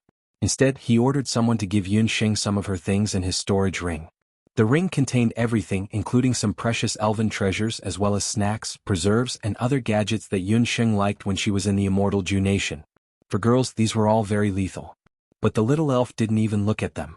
She was still young and didn't dare to be interested in these things. Yun Xing and Night Demon Queen looked at each other. They both had the urge to tie the little fellow up and take her away. What's that? The little elf's delicate little nose wrinkled as she noticed a wine jar among the pile of gadgets that Yun Xing had taken out. That wine jar was used to store elven fruit wine. Yun Xing didn't like drinking, but she had a special interest in the immortal Jiu nation's pomegranate wine. So, Divine Wind had also put 10 jars of top-quality elven fruit wine in his storage ring. The little elf's eyes lit up when she smelled the aroma of wine coming from the jar. She looked at Yun Xing with a pitiful expression. It was obvious that she wanted to drink. Yun Xing coughed and handed a cup to the little elf. The little elf took a small sip and a blissful expression appeared on her face. It's delicious. If I follow you, will I always be able to drink good things like this? The little elf's logic was simple. She had been sleeping in the sacred valley of the fire elves for so long, so she was actually quite lonely. Yun Sheng had the aura of another elven queen she liked, so she naturally had a good impression of Yun Sheng. Now that Yun Sheng had taken out something so delicious for her to drink, her impression of Yun Sheng skyrocketed. Sure. Yun Sheng pondered. Was the little elf an adult yet? Underage drinking. Just like that, Yun Sheng used a small cup of elven fruit wine to successfully abduct the little fellow who possessed the inheritance of the Water Fairy Queen. The little fellow had lived in the immortal Holy Grail for several thousand years. She had no recollection of why she lived here and who it was that sealed her inside. It was just that she was tired of living in the palm-sized elven Holy Grail. After waking up, she refused to live in the immortal Holy Grail no matter what. She only promised to help Yun Sheng when she needed it. She would also allow Yun Sheng to use the Spring of Life. However, the appearance of the little elf was too special. Her petite figure and elven face were obviously not suitable for walking on the continent. I can live on your bracelet. The little elf didn't want to be attached to Yun Sheng's magic scepter with the Queen of the Night Demons. She didn't like the dark aura on Night Demon. The little fellow was even more unwilling to live in the airless beast language ring. Her watery eyes circled around Yun Sheng and suddenly found an excellent place to live. Yun Sheng's bracelet. When the little elf queen saw Yun Sheng's bracelet for the first time, she felt that the bracelet was nurturing extremely powerful energy. She was still young. After leaving the immortal Ju nation, a place rich in spiritual energy, the turbid air on the continent could easily affect her constitution. However, if she could attach herself to the Shinong medical bracelet, she would be able to absorb the mysterious energy on the bracelet. This would be very beneficial to her growth. Yun Sheng agreed to her request. The little fellow turned into a ray of blue light and entered the Shinong medical bracelet. After the imprint of the elven hellfire appeared on the bracelet, it also had the imprint of the water fairy. Zhou State's Yujing City Yun residence. Yun Sheng had been missing for 3 years. In these 3 years, Yun Ba had almost disappeared from the imperial court. In Zhou State's imperial court, several civil officials were in charge. In terms of military generals, the Marquis of Jiyuan was the most powerful and gradually controlled the power of the Zhou State army. Sheng has been missing for 3 years, Yun Songlong lamented. Today, as usual, he brought the Yuan Sha painting back to the residence of Yun to visit his father and brother. After Yun Sheng left, Yun Songhai had considered moving back to Yun residence out of consideration for his father and elder brother's safety. After all, Yun Ba couldn't use force and had resigned from his position as a general. In his early years, he had many old enemies in the imperial court and the battlefield. The guards of Yun residence were also not as good as before. Yun Songlong was worried that someone would take advantage of this opportunity to secretly attack Yun residence. However, old General Yun refused. In this residence, there are old and disabled people. You and Xiahua just got married and are still newlyweds. There's also some distance between here and the hunting squad. It's not convenient for you to travel back and forth. Yun Ba didn't want to be a burden to Yun Songlong. The heavenly hunting squad's reputation was at its peak. It seemed that Yun Songlong's choice to become a hunting squad was the right choice. Yun Ba didn't want to obstruct Yun Songlong's development. Father? Yun Songlong still wanted to persuade him. Second young master, you don't have to worry. Seeing that the father and son were in a deadlock, Uncle Yun pulled Yun Songlong to the side. This old servant has discovered that there are actually people secretly protecting the residence. Ever since old General Yun was poisoned and couldn't use battle chi, Uncle Yun had been guarding old General Yun's residence almost every day and night. There were a few times when some assassins really came. One time there were even several groups of people. Just as Uncle Yun was busy dealing with the assassins, a strange man in a black robe appeared in the courtyard. His movements were strange, and Uncle Yun was surprised when he killed the assassins with a skill that surprised him. After defeating the enemy, the strange person in the black robe disappeared. During the entire process, the black-robed person didn't say a word. He came and went without a trace, but his skills were ridiculously high. At first, Uncle Yun thought that the strange person in the black robe was a battle force or someone sent by Yun Songlong. However, when questioned later, both of them denied it. The black-robed person was almost nowhere to be seen during the day, not even a trace of his aura. However, when night fell, especially when there was an enemy attack, he would appear. Moreover, he always appeared at the most critical moment. After many times, Uncle Yun knew that the black-robed person didn't have any ill intentions. Uncle Yun was happy to have another expert protecting Yun residence. When Yun Songlong heard Uncle Yun's words, he revealed a puzzled expression. Yun residence was actually hiding such an expert. Uncle Yun's skills weren't ordinary, but he had entered Yun residence so many times and even he couldn't detect the other party's presence. This person must be at least a warrior or sorcerer of the same level as battle force. However, in Zhou State, who would protect Yun residence for 12 hours a day? Yun Songlong couldn't figure it out. Suddenly he thought of a hunting squad that Zhou Quan had mentioned to him. That hunting squad was under the Heaven Expedition Hunting Corps in name, but even he, the commander, had never seen him even once. In the entire hunting corps, only Yun Sheng and Zhou Quan had interacted with that hunting squad. This person had a strange name. He was called Tyrant Jean. It was said that Yun Sheng had personally recommended him into the Heaven Expedition Hunting Corps. Chapter 5:12. Tyrant Jean was a hunter in name, but he had never been on a mission before. Zhou Quan's contact with him was established when Yun Sheng asked him to bring him around the entire hunter citadel in Zhou State. From Zhou Quan's description, this person was exactly the same as the strange black-robed man that Uncle Yun had mentioned. Could it be that everything was arranged by Yun Sheng? Thinking of this, Yun Songlong's heart skipped a beat. His niece Yun Sheng had always been meticulous. When she left, although she did not say anything, there was no doubt that she cared about the Yun residence. She must have thought that the Yun residence needed someone to take care of it. She was the one who had secretly sent that hunter to the Yun residence. Who would have thought that a grown man like him who had led troops in war for so many years would not be as scheming as a young girl like Yun Sheng? Forget it, Uncle Yun. Don't look for that black-robed man in the future. That person should be a helper that Yun Sheng invited. Yun Sheng had left for 3 years, and that black-robed man had guarded the Yun residence for 3 years. Thinking of this, Yun Songlong's eyes could not help but sting. He really wanted to abandon the hunting corps and go to the immortal residence nation to find out if his niece was alive or dead.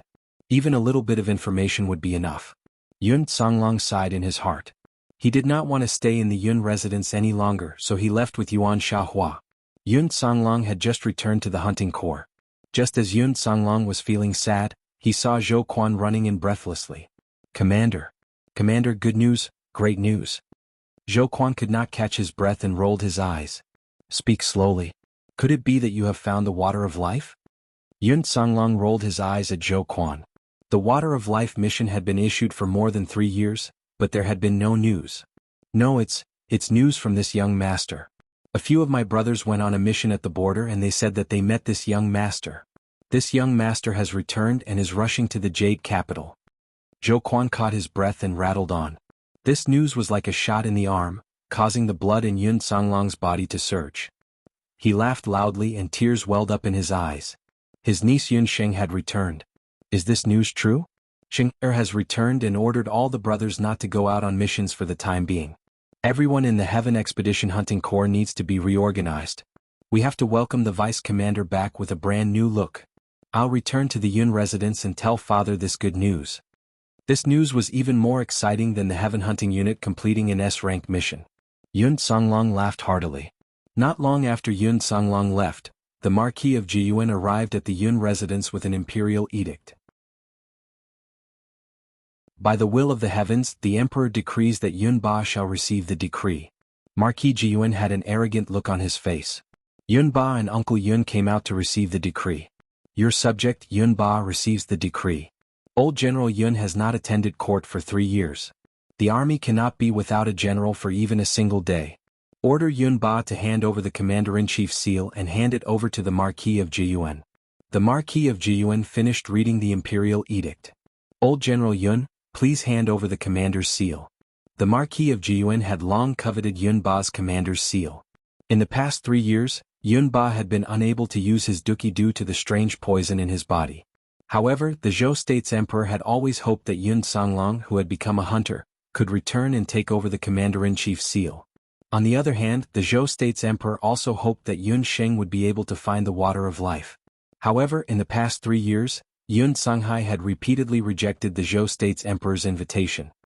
He insisted on becoming a hunter and was unwilling to return to the army. This caused the Zhou State's emperor to be very unhappy. Yun Sheng had also been missing for 3 years. The last bit of patience the Zhou State's emperor had for the Yun residents had been completely worn away.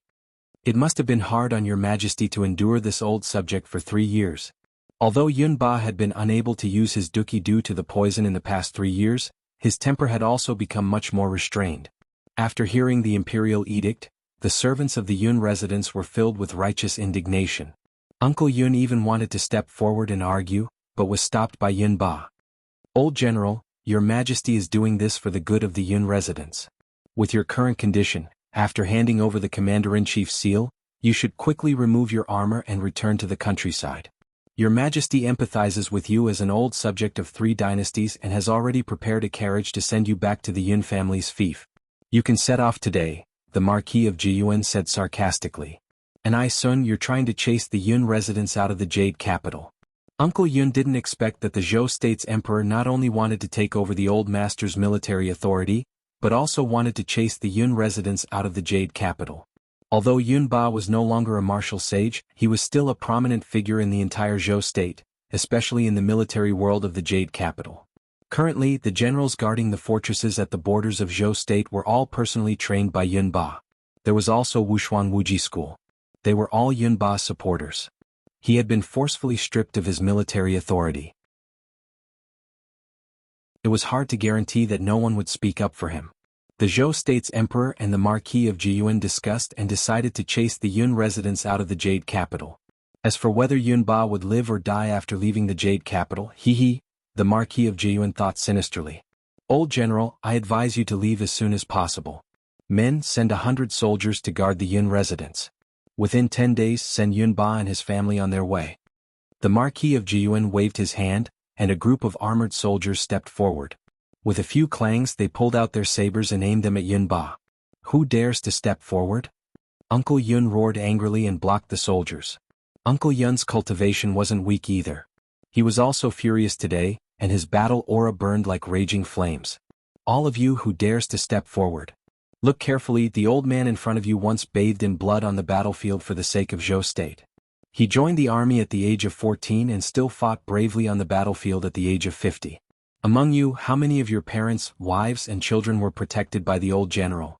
Yet all of you are facing him on the battlefield. Do you have any conscience? The 100 or so armored soldiers looked at each other, the sabers in their hands trembling slightly. There was no need for Uncle Yun to count Yun Ba's meritorious service. Every soldier of Zhou state was well aware of it. How many of them had joined the army and become members of Zhou state's military precisely because they had heard of Yun Ba's heroic deeds? Marquis. The captain of the armored soldiers was in a difficult position. Marquis, I can't do it. My parents were saved by the old general back then. Our entire family's lives were saved by the old general. A armored soldier threw down his saber and knelt down. After he knelt down alone, the soldiers beside him also seemed to be affected. One by one they knelt down in succession. Me too, I joined the army because I admired old General Yun and young General Yun. The soldiers knelt down one after another. These armored soldiers were all martial artists. They were illiterate and couldn't recognize many characters, but they were all hot-blooded men. They knew what it meant to repay kindness. Although Yun Ba's martial arts skills weren't there, he was still the martial saint of Zhou state in the eyes of these soldiers and their families. He was an irreplaceable existence in Zhou state. I love you so much that my monthly votes have been overtaken. You want this servant to torture the scum emperor? Come on.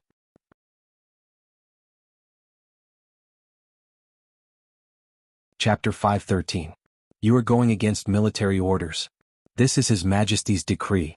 Are you going to defy the decree? The Marquis of Jiyuan shouted sternly.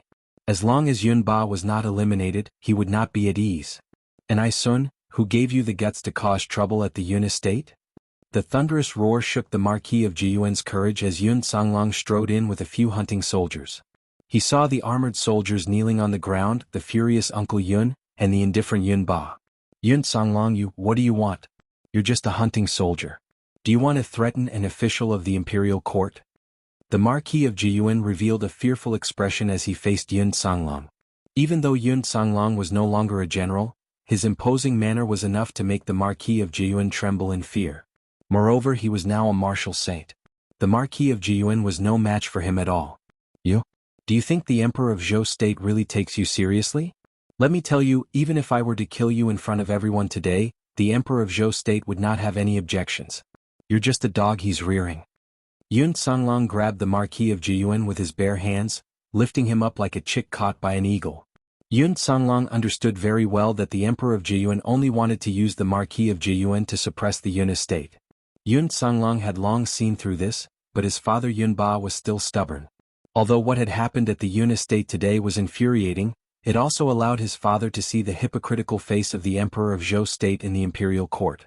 The Marquis of Jiyuan was so scared that his face drained of all color. He didn't dare resist, for he understood that Yun Songlong was speaking the truth. As long as Yun Songlong was willing to return to the army camp, the Emperor of Zhou state wouldn't care about his life at all. A martial saint was as useful as a magnificent army in a nation's war. Songlong, forget it. And I, son, take the commander's seal and get out of the Yun estate. No one can stop me when I want to leave. Similarly, if I want to stay in the Jade capital, no one can chase me away. Yun Ba's expression was as calm as an ancient well. He ordered someone to fetch the commander's seal and tossed it in front of the Marquis of Jiyuan. The Marquis of Jiyuan breathed a sigh of relief and hurriedly scrambled out of the residence of Yun with his men. Yun Song, dismiss all the old servants and give each of them 50 imperial silver coins. Yun Ba was disheartened. The only reason he stayed in the Jade capital wasn't because he still had any thoughts about the Zhou state's imperial capital. He only hoped that he could wait until the day his granddaughter, Yun Sheng, returned to the Yun residence. 3 years had passed, and both Yun Ba's body and heart were tormented by the poison. His current state of mind was much more peaceful than before, and the hostility he had accumulated on the battlefield in his early years had also lessened. He no longer cared about the Zhou state commander-in-chief's seal. The only thing he cared about now was his granddaughter, Yun Sheng. Even the slightest bit of news would satisfy Yun Ba.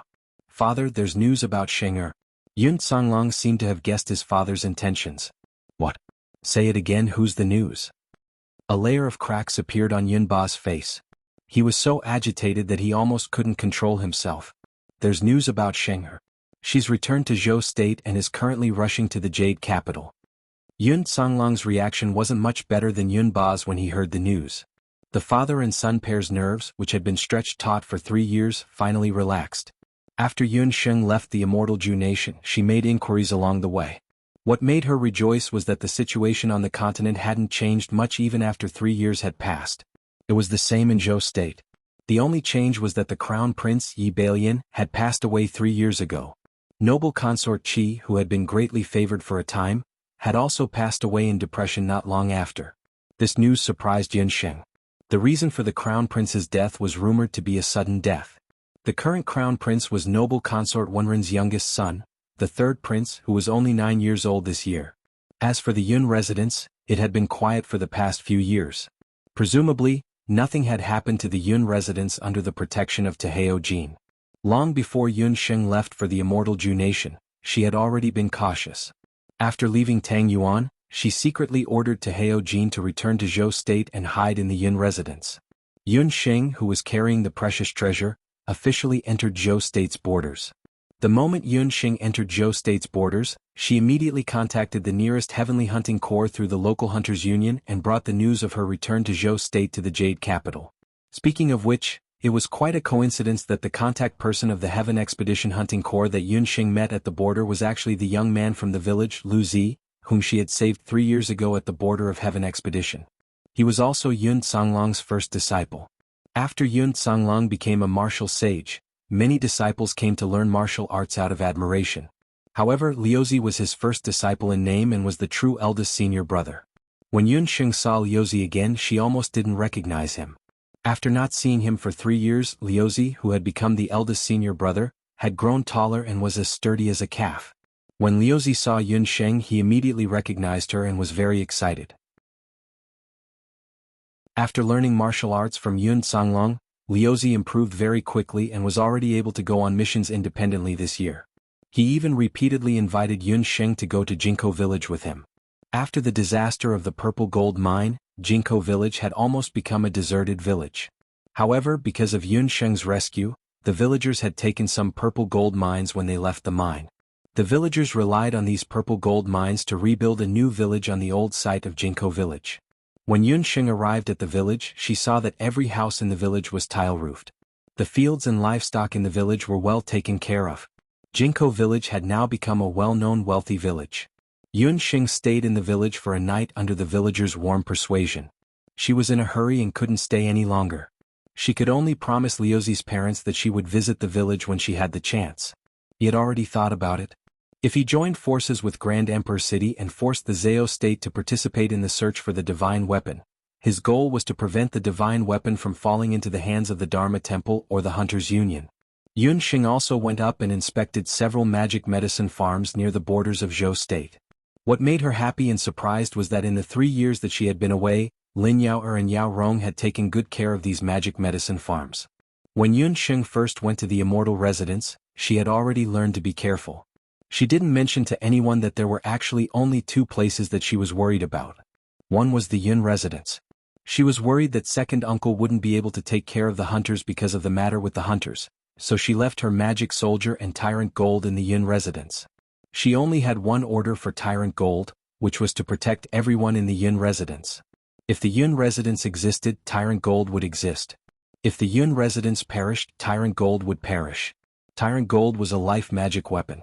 It didn't need to rest and could protect the people in the Yun residence for 12 hours. With it around, Yun Xing could go to the immortal residence nation without worry. Chapter 5:14. Another place that Yun Xing was worried about was the little Ci Entong. Yun Xing had seen the means of the Medicine Emperor Pavilion. After having the Yao Rong couple, Yun Xing could be a little relieved, but the Yao Rong couple were only doctors after all. Both of them were kind-hearted people. Yun Xing was worried that the 2 of them wouldn't be able to handle it, so she arranged for Lin Yao and Zhong Yi to guard the little Ci Entong. Lin Yao had been by Yun Xing's side for many years. Yun Xing had always trained her as the head of the little Ci Entong because Yun Xing knew that she couldn't stay in the little Ci Entong all year round. There must be someone here. Lin Yao was the most suitable one in terms of temperament and other aspects. So when establishing the magic pharmacy, Yun Xing had been careful and always took Lin Yao with her. She even gave Lin Yao a storage ring with 100 bottles of high-grade praise of the moon god. She ordered Lin Yao to use these potions during her absence to cultivate suitable talents or sell them to prepare for the little Ci Entang's emergency. As for Zhong Yi, he was a saint-rank summoner. With him in charge of the magic pharmacy transportation, no one in the Zhou state could be his opponent. When Yun Xing made the arrangements, she didn't expect that she would experience 3 years of amnesia. But the arrangements she made were undoubtedly the most suitable. Because of her reasonable arrangements, the Yun residents and the little Ci Entong were able to survive the assassination and the crisis of medicinal herbs in those 3 years. After Yun Xing checked the magic pharmacies in various places, she found that the operation of the magic pharmacies in various places was very good, so she was relieved. Moreover, she also found the branches of the little Ci Entong in some remote towns and villages. It seemed that Lin Yao didn't let her down in these 3 years. A few days later, in the jade capital of the Zhou state, a woman walked through the city gate. "Miss, please show your clearance token." The guards of the jade capital carried out a routine inspection according to the usual practice. The woman took out a hunting clearance token. Several guards looked at it and saw the 2 words TNF. Are they from the Heaven Expedition Hunting Corps? When the guards saw the words on the pass, they immediately felt deep veneration. The Sky Expedition Hunting Corps was the fastest rising hunting corps in Zhou state in the past 3 years. Their leader Yun Songlong was a new martial saint from Zhou state. 2 years ago, Yun Songlong had married Yuan Shahua, a girl from an aristocratic family in Grand Emperor City. It was said that this couple had gone through a lot of hardships, and Commander Yun Songlong was even crippled for a period of time. However, he managed to pull through in the end and establish the Heavenly Extermination Hunting Corps. When the Hunting Corps was first established, the outside world was not optimistic about it. But who would have thought that in just a few years the Hunting Corps would grow from an ordinary D-rank hunting corps to an A-rank hunting corps, becoming the largest hunting corps in the Zhou state that was comparable to the Wushuan Limitless School. When the 2 city gate guards saw Yun Xing's appearance clearly, they were both shocked at the same time. So beautiful. What a beautiful woman. The female hunter in front of them was wearing an elegant white robe. She had long black hair and her skin seemed to be transparent. Her eyelashes were thick and long, and her lips were plump and dark red. Such a beauty, even the number 1 beauty in Zhou state, Chen Lianer, would be overshadowed. When the 2 guards saw this, their souls almost flew away. The woman had already entered the city. After not returning to the jade capital for 3 years, The bustling scene in Zhou State's capital was still the same as before. It was just that the scenery on both sides of the street had changed slightly. Yun Sheng was the first to return to the little Cientong. The little Cientong was still standing in its original place, and the medical center was still the same. It was just that the storefront had expanded slightly. Initially it was just one storefront of Dr. Fan's little Huichen Hall, but now it had expanded to 3 storefronts. In the storefront, there were a few medicine men and medicine gathering boys busily working. Yun Xing did not recognize these people. After recovering her memory, Yun Xing was most worried about the little Cientong. Because of her, she offended the Medicine Emperor Pavilion. While she was still here, she didn't know if the Medicine Emperor Pavilion had done anything. When she walked into the little Cientong, a medicine gathering boy with 2 horns hurriedly greeted her and respectfully asked, "This guest, do you want to buy magic medicines or pills?" Our little Cientong is the only medical center in the Jade capital that sells both magic medicines and pills. When the boy saw Yun Sheng's outstanding appearance, although he didn't say a word, his temperament made people look at him. "Excuse me, is Dr. Fan here?" Yun Sheng looked around and didn't see any acquaintances. Lin Yao, Dr. Fan and Imperial Physician Yao were nowhere to be seen. "Are you looking for Dr. Fan? He and Imperial Physician Yao have gone on a long journey. Do you want to see a doctor?" Hearing the other party looking for Dr. Fan, the boy was a little puzzled. They have gone on a long journey? Yun Xing secretly thought about it. That's right, this season was the height of autumn. It was a big day to gather medicinal herbs. The magic medicine manor that she had left behind earlier was harvesting. Dr. Fan and the others must have personally gone to gather medicinal herbs. Yun Xing wanted to ask Lin Yao if she was here, but she heard a group of people coming in from outside the medical center. The person in the lead shouted, "Let your doctor come out. You've killed her." When the medicine gathering boy saw this, he ran out with the other medicine men. Yun Sheng retreated to the side and looked at the group of noisy people. The one in the lead was Qi Tian. "Qi Tian, you're shameless. You've come to cause trouble again and again." In the backyard, a person ran out in anger. Lin Yao's face was filled with anger. Yun Sheng had been missing for 3 years. Her life and death were unknown. Little Cientong was completely managed by Dr. Fan and his wife. The Medicine Emperor Pavilion had also made some moves. However, with the help of the Heaven Extermination Hunting Corps and the Everlasting Chamber of Commerce, Little Cientong had been operating in an orderly manner. During this period of time, because the medicinal herbs in the various magic medicine manor had matured, Dr. Fan and his wife Yao Rong had rushed to various places to collect medicinal herbs. After Cheng Sihai died, Qi Tian was also transferred back to the Jade capital's Medicine Emperor Pavilion. He was now considered a reserve imperial physician. He was arrogant and had provoked the Medicine Emperor Pavilion many times.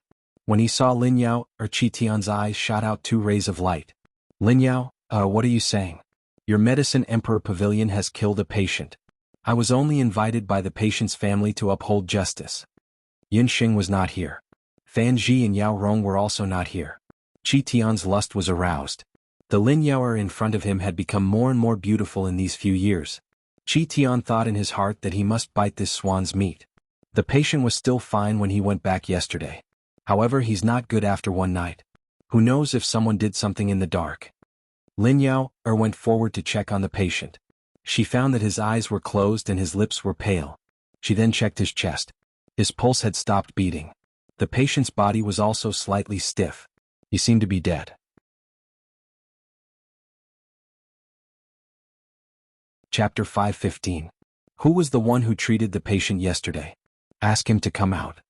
Lin Yao muttered to herself and asked the medicine men to call out the doctor from yesterday. Who knew that when she went in to ask, she would discover that the doctor had already disappeared. Lin Yao's heart shook. Looking at Qi Tian's appearance, she understood that she must have been framed by the Medicine Emperor Pavilion. What's wrong? Can't speak anymore? That doctor had clearly treated someone to death and was in the wrong, that's why he ran away. Little Cientong had treated someone to death. Such a medical center still dares to call itself the #1 medical center in Jade Capital. Men, smash it for me. Qi Tian saw Lin Yao's pale complexion and his heart was filled with complacency. Beside him, several martial artists rushed out like wolves and tigers and were about to smash everything. Who knew that just as they were about to make a move, one of them suddenly burst into flames. That fire came out of nowhere and Qi Tian got a fright when he saw it. Several of his subordinates hurriedly went forward and extinguished that martial artist's fire. The fire had already been extinguished, but that martial artist's entire body was covered with burn marks and looked very terrifying. "Qitian, I haven't seen you for a few years and you still look like this. If your master Cheng Sihai sees you, I'm afraid that even if he becomes a ghost, he won't let you off," a person said lazily. When Qitian heard that voice, his entire body shivered. Only then did Lin Yao notice that there was actually a guest standing in the medical center. That guest, her voice, appearance, smile and two small dimples at the side of her mouth. Lin Yao was extremely excited and almost cried out, "Master, it's Master." She had not seen Yunsheng for 3 years and never thought that she would see Yunsheng again in her lifetime. "Yunsheng, didn't you die in the immortal Ju nation? How is that possible?" When Qitian saw Yunsheng, it was as if he had seen a ghost. His first thought was to escape. Heavens, why did this great ant come back so quickly? Want to escape? It's not that easy. Yunsheng did not even use her magic scepter. With a hover magic, Qitian and his subordinates were all fixed in place. Yunsheng walked in front of the deceased, took out a needle and inserted it into the patient's temple, philtrum, and abdomen. As soon as the needle was inserted, the 4 limbs of the deceased, that had been stiff, actually recovered their temperature. He suddenly sat up and vomited a few mouthfuls of black medicine. Poisonous cardamom, a kind of herb that can make people fall into a state of suspended animation. After a person or a magical beast takes it, they will enter a state of suspended animation for a short time, Yunsheng sneered. With a single glance, one could tell that this so-called deceased was someone that Qitian or the Medicine Emperor Pavilion had hired. If she had not used this poisonous cardamom in the purple gold mining area to save a group of villagers, she would have been tricked by Qitian today. Yunsheng, don't go too far. When Qitian saw that his scheme had been seen through, he was both ashamed and angry. I should be the one saying those words to you. Yao, report this matter to the government. Let the government see what kind of person Zhou State's imperial physician is, Yunsheng sneered. The despicable tricks of the Medicine Emperor Pavilion were really endless. As soon as Yunsheng returned, Lin Yao seemed to have found her backbone. She quickly ordered several medicine men to send Qitian and the deceased to the government. Master, where have you been in these 3 years? We were all worried to death about you, Lin Yao pulled Yunsheng inside. Not only her, Yunsheng's disappearance was not a small blow to the entire Little Xiantong and even the hunting corps. But even if there was no news of Yunsheng, Yun Songlong still ordered people to keep Yunsheng's position as the vice leader of the hunting corps. I'll tell you in detail another day. Yunsheng couldn't help but smile bitterly. She couldn't say that she had lost her memory and had forgotten everyone in the past 3 years. Where's my father? After Yunsheng rushed back to Jade Capital, the first thing she did was to return to Little Xiantong with the immortal Holy Grail. With the holy water in the immortal Holy Grail, she would have a chance to save her father, Yun Songhai. From the time Yunsheng was 6 years old until she was 12 years old, her father had been in a coma for 6 years. Yunsheng had always been puzzled about Yun Songhai's coma. Her medical skills could be considered as one of the best in the continent, but she was helpless when it came to her father's coma. Especially after she saw Hu Jiuxing in the immortal Ju country, she believed that her father must be hiding something from her. Her mother was actually one of the 13 main summoners of the Zhao state? Could it be that the culprit behind the separation of her mother and father and the separation of her family for many years was the Zhao state of Penglai? All these doubts could only be answered after Yun Songhai woke up. Uncle Yun has been taken back to the Yun residence. Old General Yun personally came to pick him up, Lin Yao told Yunsheng. After the news of Yunsheng's disappearance in the immortal Ju country came from the Grand Emperor city, old General Yun ordered Uncle Yun to take Yun Songhai back. Yun Songxue and her son were driven out of the general's residence. After Yun Songlong and his wife got married, they also lived in the Heaven Extermination Hunting Corps. Dr. Fan and the others thought that Yun Ba was quite pitiful, so they let people take him away. In the Yun residence? After Yunsheng heard the news, she hesitated. The grudge between her and Yun Ba hadn't disappeared yet. If she went to the Yun residence, it would mean that she had to acknowledge her ancestors. Yunsheng gave Lin Yao a few more words and left the Little Xiantong alone. She hadn't decided whether to go to the Yun residence to pick up her father. When she passed by a street in Yujing City, she heard someone hawking steamed buns. Steamed buns, freshly baked steamed buns. A woman with a coarse cloth headscarf on her head was hawking hot steamed buns on the street. Yun Sheng had lived in the immortal Jew country for 3 years and hadn't eaten meat for a long time. She was in a hurry and didn't eat much along the way. Being shouted like this, her stomach suddenly became hungry. "Give me 5 steamed buns," Yun Sheng stopped the woman. When she saw the woman's appearance, both of them were stunned. "It's you." Yun Sheng discovered that the woman selling steamed buns was actually Yun Sangxue. Yun Sangxue was also stunned for a moment. When she saw Yun Sheng, she wasn't very excited and there was no more resentment in her eyes. She quickly took 5 steamed buns, wrapped them in paper, and handed them to Yun Sheng. Yun Sheng wanted to give more money, but Yun Sangxue wasn't willing to accept it no matter what. "Yun Sheng, these steamed buns are my apology." Yun Sangxue led Yun Sheng to a noodle stall on the street. In the noodle stall, a simple and honest middle-aged man was busy. Ying saw a lot of girls giving her tips and tickets. "Thank you for your continuous support." Ying scrammed to write about the Yun family's counterattack. Seeing Yun Sangxue, that man quickly came forward and took the basket in Yun Sangxue's hand. He poured water for her to moisten her mouth. The man's appearance wasn't anything special, but he was very considerate towards Yun Sangxue. Yun Sangxue asked Yun Sheng to sit down. "That's my man. After I was chased out of the Yun residence 3 years ago, I met him in a village on the outskirts. He's an honest person and treats me and you very well." Yun Sangxue's face was full of vicissitudes.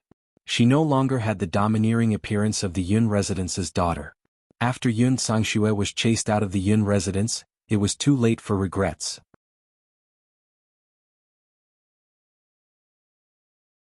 Chapter 5:16. After poisoning him, Yun Sangxue was chased out of the Yun residence.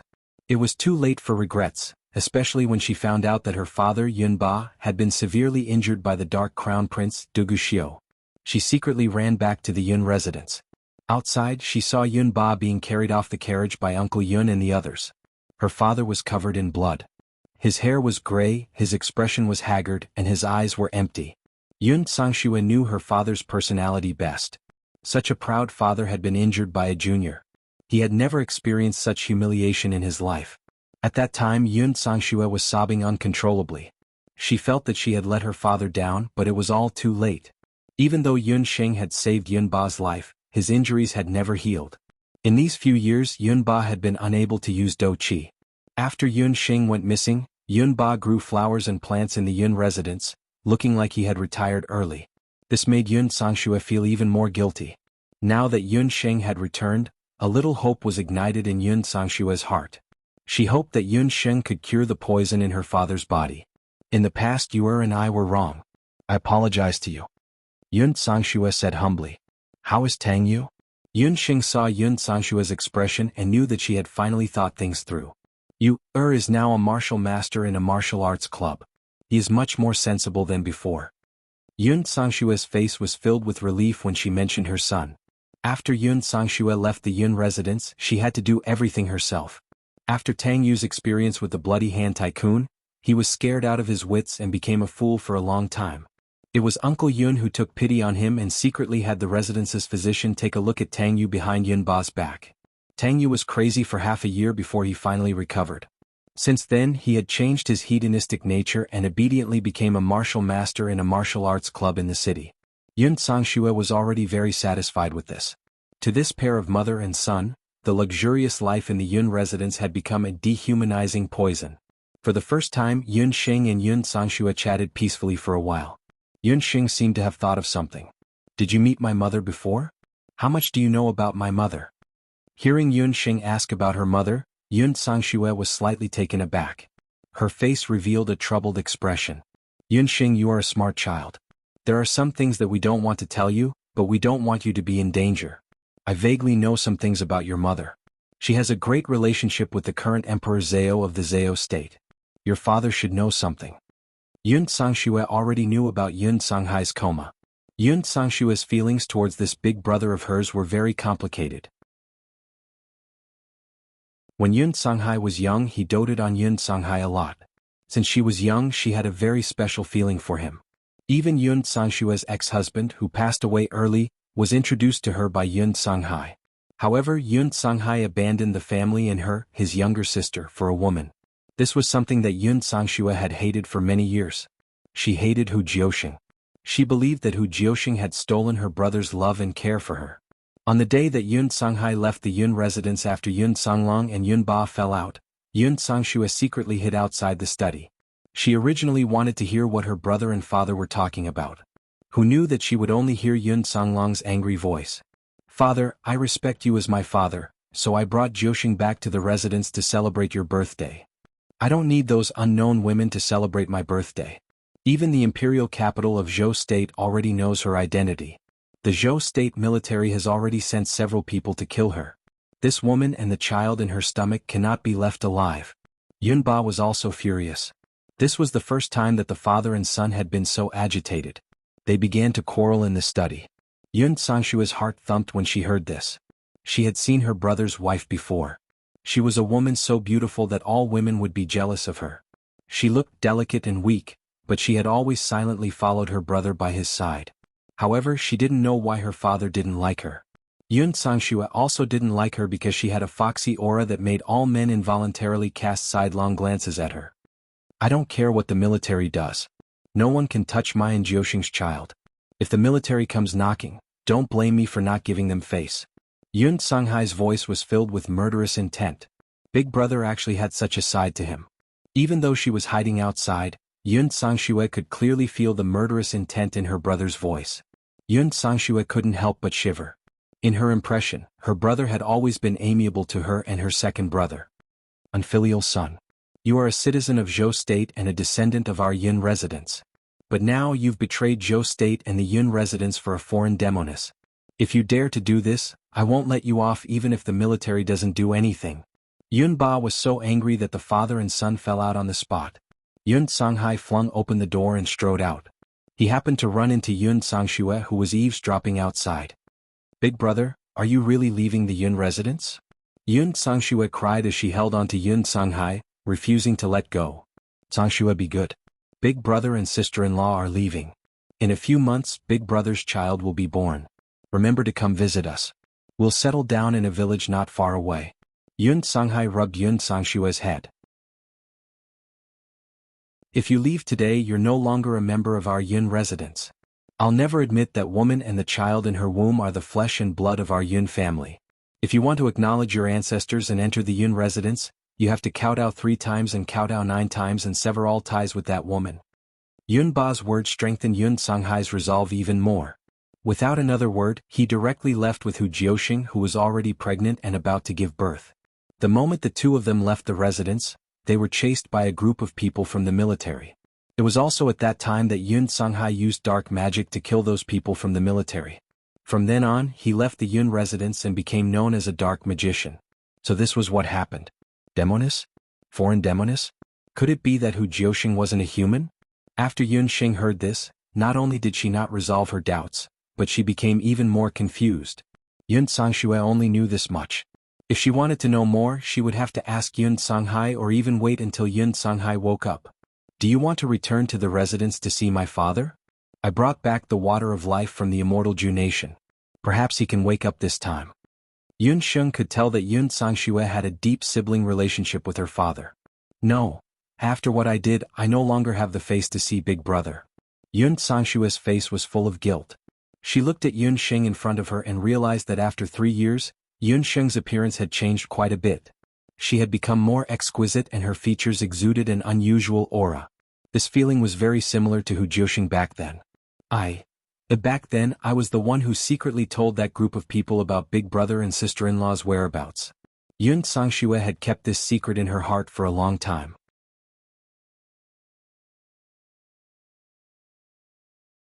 Chapter 517. Yun Songshua had always hated her. After Yun Songlong left, her second brother Yun Songlong was ambushed by Grand Emperor City at the front lines. In order to rescue Yun Songlong, Yun Ba went to the border alone. When he brought Yun Songlong back, Yun Ba was also exhausted. At that time, the entire Yun residence was in a state of panic. Yun Songshua, who was only 17 years old but was already widowed, felt that the sky was about to collapse. She wrote a letter to Yun Songhai, hoping that he could return to the Yun residence to preside over the situation. However, Yun Songhai said that he had already severed all ties with the Yun residence. In this life, if Yun Ba did not acknowledge his wife and child, he would not return to the Yun residence. As such, Yun Songshua was enraged. She vented all her resentment on Hu Jiuxing and her unborn child. She secretly told the military headquarters where Yun Songhai and Hu Jiuxing were hiding in the village. Everything that happened after that was what Yun Xing knew. It was the scene of her transmigration. Hu Jiuxing was about to give birth. Yun Songhai went out to invite a midwife. How could he have known that the military headquarters and that group of mysterious people of unknown origins would come knocking on his door? When Yun Songhai rushed back, the residence they were staying in had already been burned to the ground. His wife was gone and his child was on the verge of death. They had fallen into the hands of that group of mysterious people. Yun Songhai seemed to have gone crazy at that time. He killed hundreds of mysterious people and was on the verge of death himself. If Yun Xing, who had transmigrated, had not cried, he would probably have been completely disheartened and committed suicide long ago. When Yun Xing once again recalled that night when the sky was filled with flames and Yun Songhai's face of despair, she felt a wave of sourness in her heart.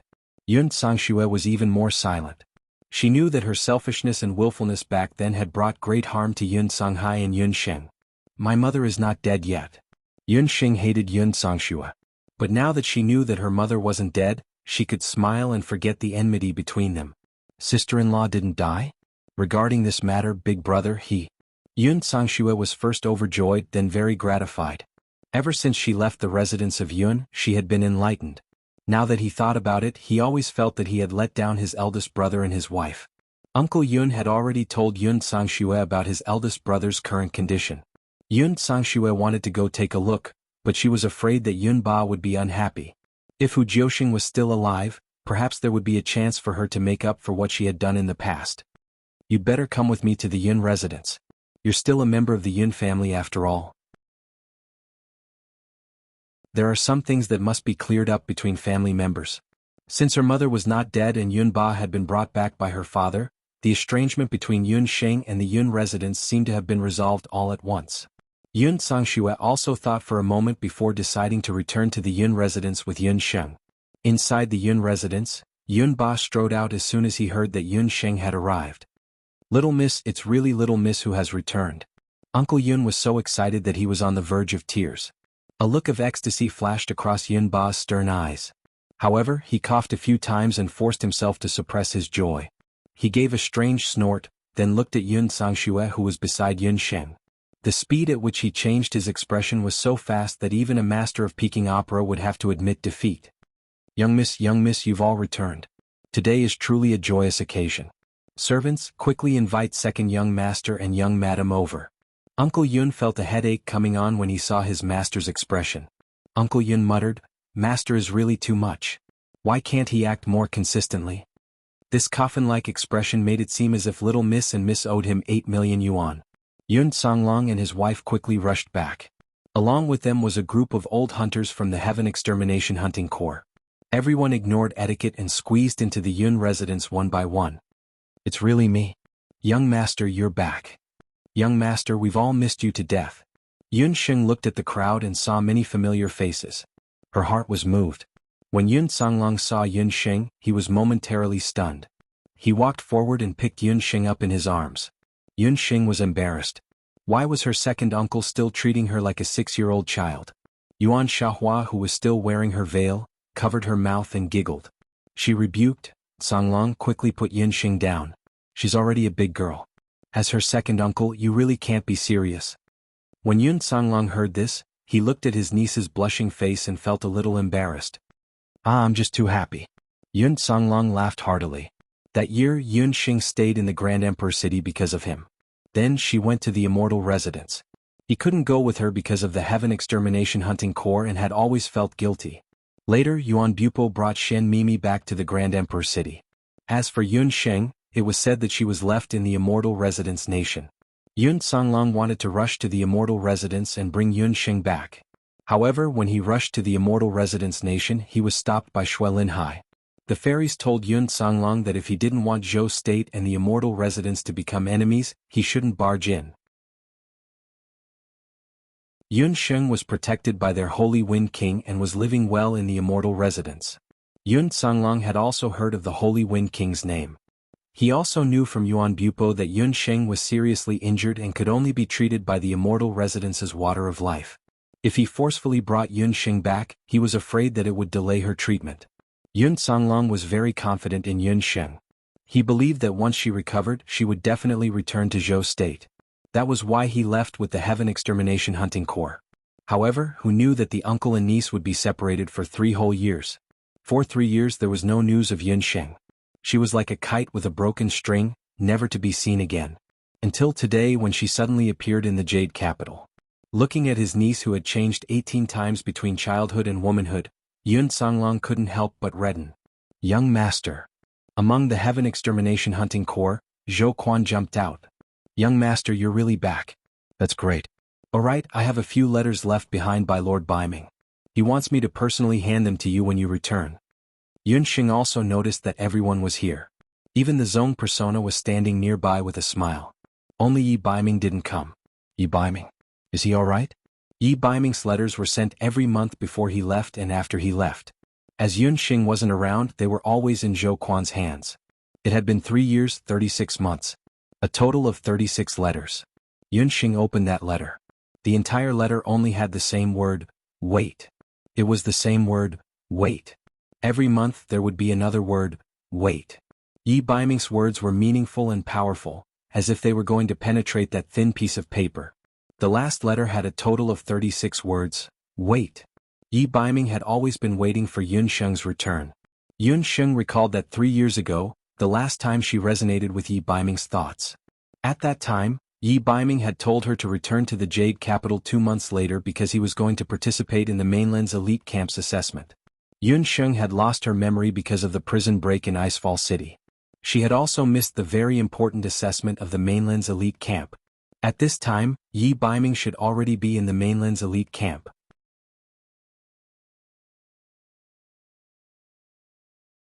Chapter 518. Oh right, Zhou Quan, 3 years ago the Royal Magic Academy held a magic test to select the candidates to enter the Continental Magic Elite Camp. Who won in the end? Yun Sheng asked. That test? The person who won was Chen Lian. Zhou Quan recalled. The test to enter the Continental Magic Elite Camp was a feast for the Royal Magic Academy, so Zhou Quan still had some recollection of it. As expected, it was Chen Lian. Oh, that's right. Other than Chen Lian, there were 2 other people. Speaking of which, those 2 people were accepted as special exceptions. They were your good friends from the Royal Magic Academy, Goofing and Abandon. Zhou Quan had almost forgotten about these 2 people. The recruitment of the Continental Magic Elite Camp was held once every 3 years. In each country there were not many people who could be selected. Because the quality of the Royal Magic Academy was average in the past 3 years, there was almost no one who could be selected. However, during the selection 3 years ago, 3 people were selected at once. Chen Lianer was selected as a guaranteed student. Part of the reason was because of her identity as the former crown princess and her relationship with Jianghu. But the other 2 people, including Goofing and Abandon, were selected by accident. The examiner of the Continental Magic Elite Camp accidentally saw Goofing's heavenly sphere of light and Abandon's unique cultivation technique that used poison to raise the Dharma spirit. Thus he made an exception and recruited the 2 of them. The 3 of them were gone for 3 years. In these 3 years there was no news at all. Yun Sheng nodded and she couldn't help but feel a sense of loss in her heart. In these 3 years her companions had probably improved a lot. She could not fall behind. Seeing the sadness in Yun Sheng's eyes, Yun Songlong seemed to have guessed her thoughts. Sheng, you don't have to feel regret. You have already returned. The triennial selection of the Continental Magic Elite Camp is about to begin. This time you will definitely be selected. Second uncle, these are not urgent. I just want to treat father's illness. I have found the water of life. I will go in and see father first. Yun Sheng temporarily put aside her worries. She hadn't fallen behind in the past 3 years, but right now she was most concerned about how to cure her father. The spring of life in the immortal Holy Grail was a special spring that was purer and more advanced than the water of life.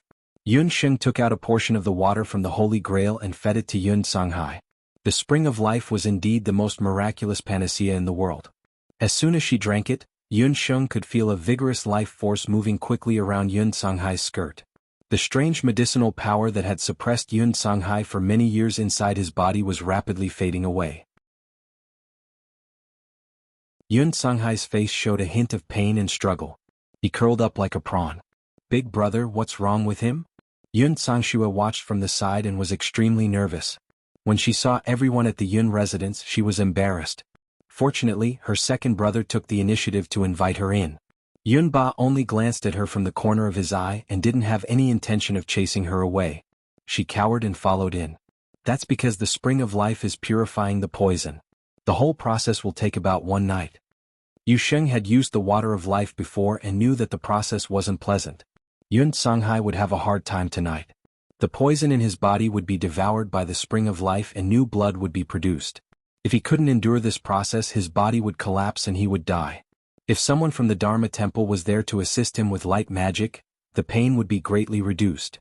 But right now, Xiao Wenshu wasn't in the Dharma temple. Yun Songhai could only rely on himself to endure this. Yun Sheng took out 2 more bottles of water of life. She gave one to Yun Ba and the other to Yuan Xiaohua. After Xian Mimi obtained the bottle of water of life, she used it all on her face and wasn't willing to give it to Yuan Xiaohua. Yuan Xiaohua's face had yet to recover, but she was already very satisfied to be able to leave Grand Emperor City and be with Yun Songlong. As for Yun Ba, the poison in his body also needed to be purified by the water of life. This is the water of life? No, Xing'er, this is too precious. Yuan Xiaohua hurriedly refused. She also knew that in order to find the water of life, Yun Sheng had almost died in the immortal residence. Such a precious item would be very beneficial to Yun Sheng in the future. Yun Sheng thought to herself. She currently possessed one of the divine artifacts of the universe, the immortal Holy Grail. The Holy Grail would produce an endless stream of spring of life. To her, even 100 bottles of spring of life would be nothing, let alone a single bottle. But she wouldn't tell anyone that she now had the immortal Holy Grail. Counting the demon summoning hand and the immortal Holy Grail, Yun Sheng now had 2 desolate divine tools in her hands. If any of these 2 divine tools were to spread to the continent, it would cause a huge uproar. Yun Sheng's wings were still not fully grown. The Zhao State and the Medicine Emperor Pavilion were her greatest enemies. Since Xing'er has asked, just accept it. Yun Songlong said and glanced at his father Yun Ba. These words were also directed at him. Yun Ba snorted and brazenly took the bottle, muttering, "This old man won't thank you. You're my granddaughter to begin with. After so many years, all you've given this old man is a bottle of tasteless water." When the crowd heard this, they all had a look of disdain. "Old General Yun, can you be a little more dishonest? Your old face is smiling more brightly than a chrysanthemum. You've already seriously betrayed yourself." Yun Sheng didn't refuse old General Yun calling her granddaughter. She would wait for her father to wake up first. Yun Songhai still needed one more night to wake up. That night, Yun Sheng rushed back to Wushuan Limitless School's medicine hall. She didn't forget that she was an elder of the martial arts hall. For the past 3 years she hadn't been in the medicine hall. Speaking of which, she had let down Zhan Li. When Zhan Li found out that Yun Sheng had returned, he was also overjoyed. "Little girl, you're finally back. That brat Baiming was right. You're so lucky that even the king of hell doesn't dare to take you." Zhan Li laughed. Yun Sheng asked about the martial arts hall. Zhan Li had been relaxed recently. In order to nurture Qing Bai and Bu Jiuxiao, he had thrown all the matters of the martial arts hall to the 2 of them. However, there was still a look of worry on his face. "What's there to worry about, Deputy Director Zhan?" Yun Sheng joked. "Qing Bai and Bu Jiuxiao are both your disciples. You don't know, but in 2 years the 8 Wastelands Divine Artifact mission will begin. Baiming is still in the elite camp of the continent and there's no news of him." Speaking of Yi Baiming, Zhan Li still had some resentment. This disciple of his was the typical type of person who didn't want his master when he had a woman. He had been in the elite camp of the continent for 3 years and hadn't brought a single word back to the martial arts hall. However, he remembered that Yu had written a letter to Yun Sheng. Yun Sheng found it funny when she heard Zhan Li's resentful tone.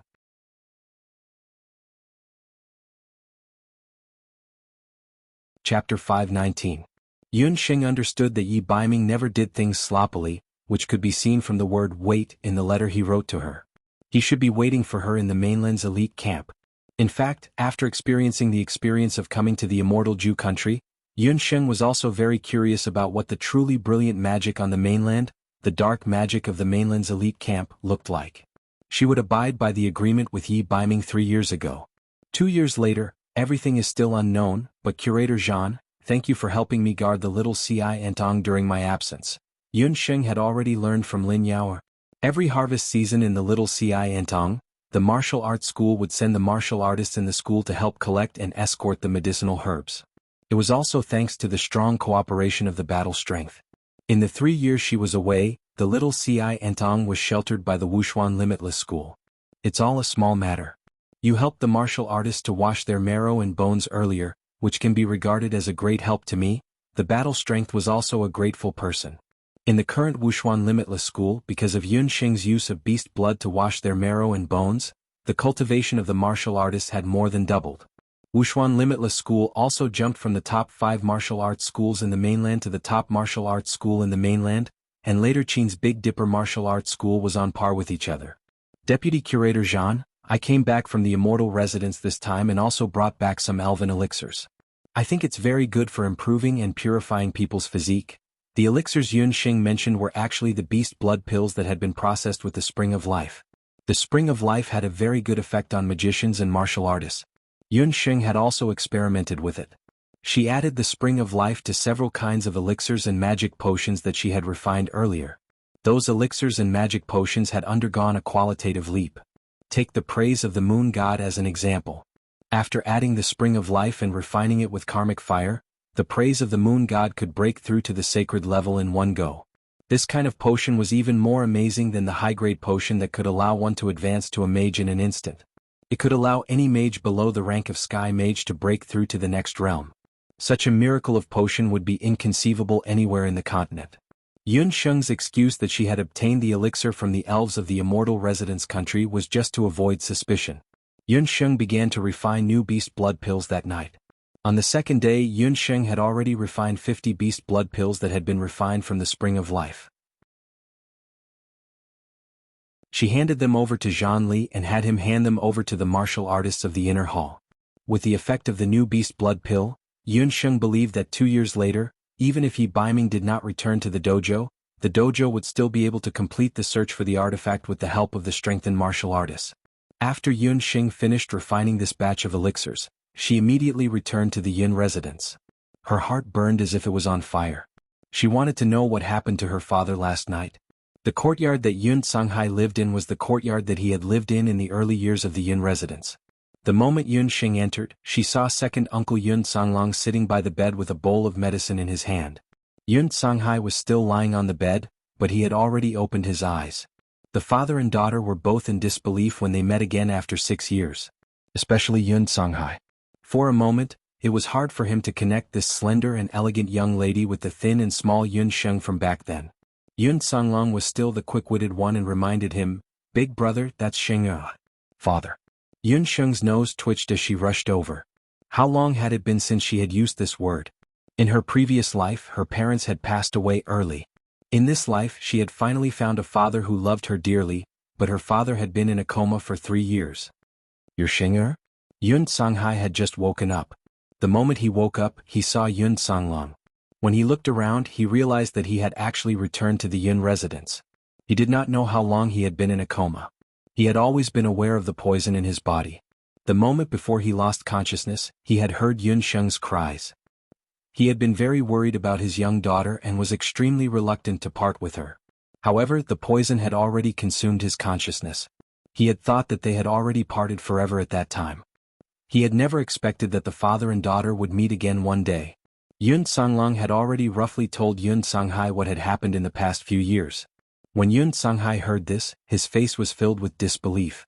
He had not expected that he was actually still alive and that the person who had been protecting him all this time and even risking her own life to find a way to save him was actually Yun Sheng. She was still a child. 6 years.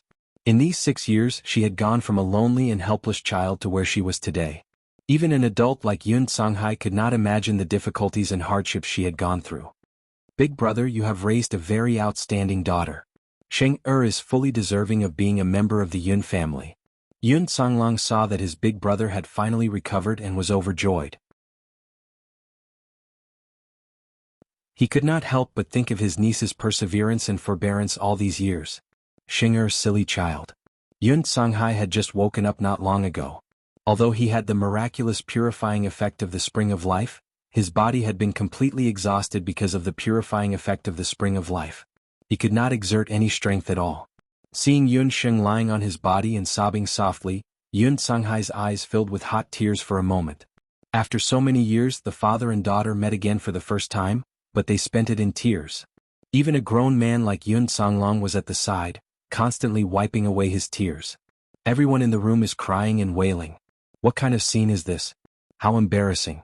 Humph, this old man can't be bothered to speak with you people. This old man will be in seclusion for the next few days. Don't disturb me if there's nothing important. Yun Ba had also rushed over when he heard the news. Seeing Yun Songhai awake, Yun Ba could not help but be moved. He glanced at Yun Songhai, and the expression on his face clearly loosened. He turned his head and then quickly walked out. Uncle Yun sneaked in and pouted towards the outside. Old master is wiping away his tears outside. He still insists that sand got into his eyes. Among all of Yun Ba's children, he doted on Yun Songshue the most and was the strictest towards his eldest son Yun Songhai. When Yun Songhai was born, Yun Ba was not yet a general. He led a group of soldiers and charged and broke through enemy lines on the battlefield. It was not until Yun Songhai was 1.5 years old that he returned to the Yun residence. Yun Ba thought that he had to raise his daughter well, so he was obedient to his youngest daughter, Yun Songshue. However, he had to raise his son poorly. Not only that, he had to raise him strictly. Before Yun Songhai was 6 or 7 years old, Yun Ba had always forced him to practice martial arts. If he disobeyed, he would be punished by kneeling in the ancestral hall. However, Yun Songhai did not like magic and insisted on entering the Imperial Magic Academy behind Yun Ba's back. He even became a hunter later on. This caused a barrier between father and son. However, this did not mean that Yun Ba did not dote on his son.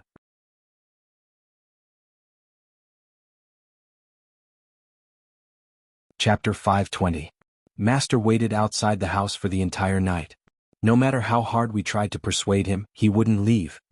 Uncle Yun knew that the father and son were stubborn. If there was no one to mediate between them, this stubborn knot would never be untied. After Yun Ba obtained the water of the Spring of Life, he followed Yun Sheng's instructions and should have used it as soon as possible.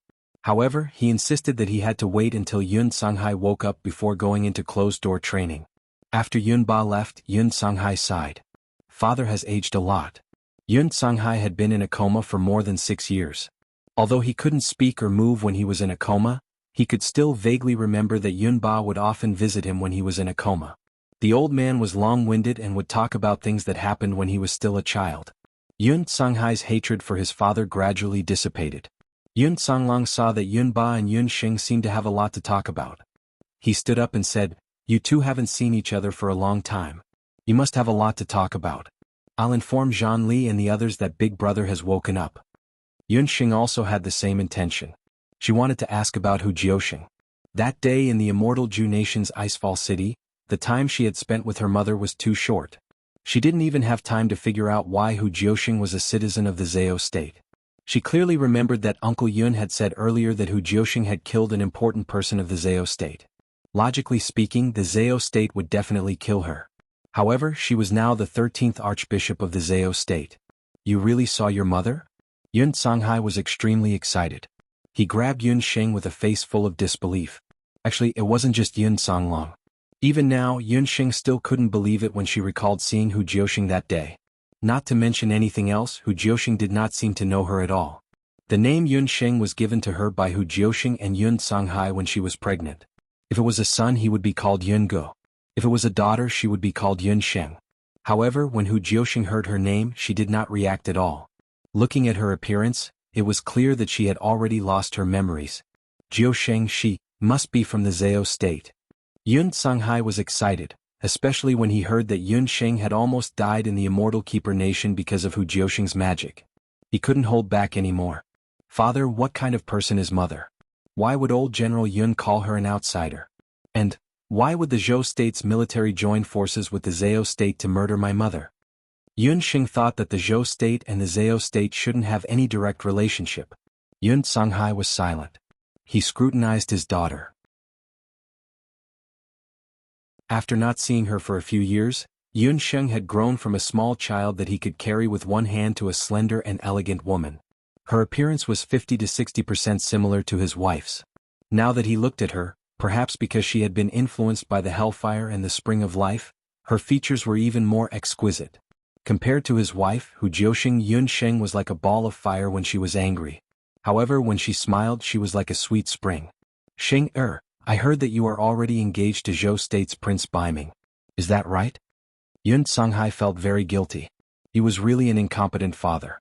When he was in Banana Leaf Village, he was always drunk and depressed because of the poison. He neglected his daughter's growth. After he left Banana Leaf Village, he fell into a coma and slept for 6 years. If it were any other child, they wouldn't have been able to hold on. However, Xinger managed to walk through it with her young and tender shoulders. Even his daughter's marriage was confirmed without him knowing anything.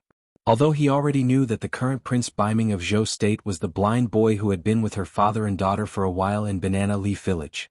In his impression, he was a taciturn but exceptionally handsome young man. He was quite good to Xinger. Unfortunately, he was born in the royal family. Yun Xing didn't understand why her father suddenly asked about this. Thinking of Yi Baiming, Yun Xing's heart softened. Father, actually, Yun Xing actually wanted to say that she didn't know that she and Yi Baiming didn't have the relationship that her father thought. The marriage contract with Yi Baiming was actually just a layer of protection. However, when the words were about to come out of her mouth, Yun Xing felt that she couldn't say it. Could it be that she and Yi Baiming were really just bound by a marriage contract? This made Yun Xing a little confused. Yun Songhai saw that his daughter was hemming and hawing with some uncertainty in her eyes. He frowned slightly. He could see that Yun Xing probably had some feelings for that young man. Xing, you have to promise me that you can't marry Yi Baiming. You have to break off the engagement with him.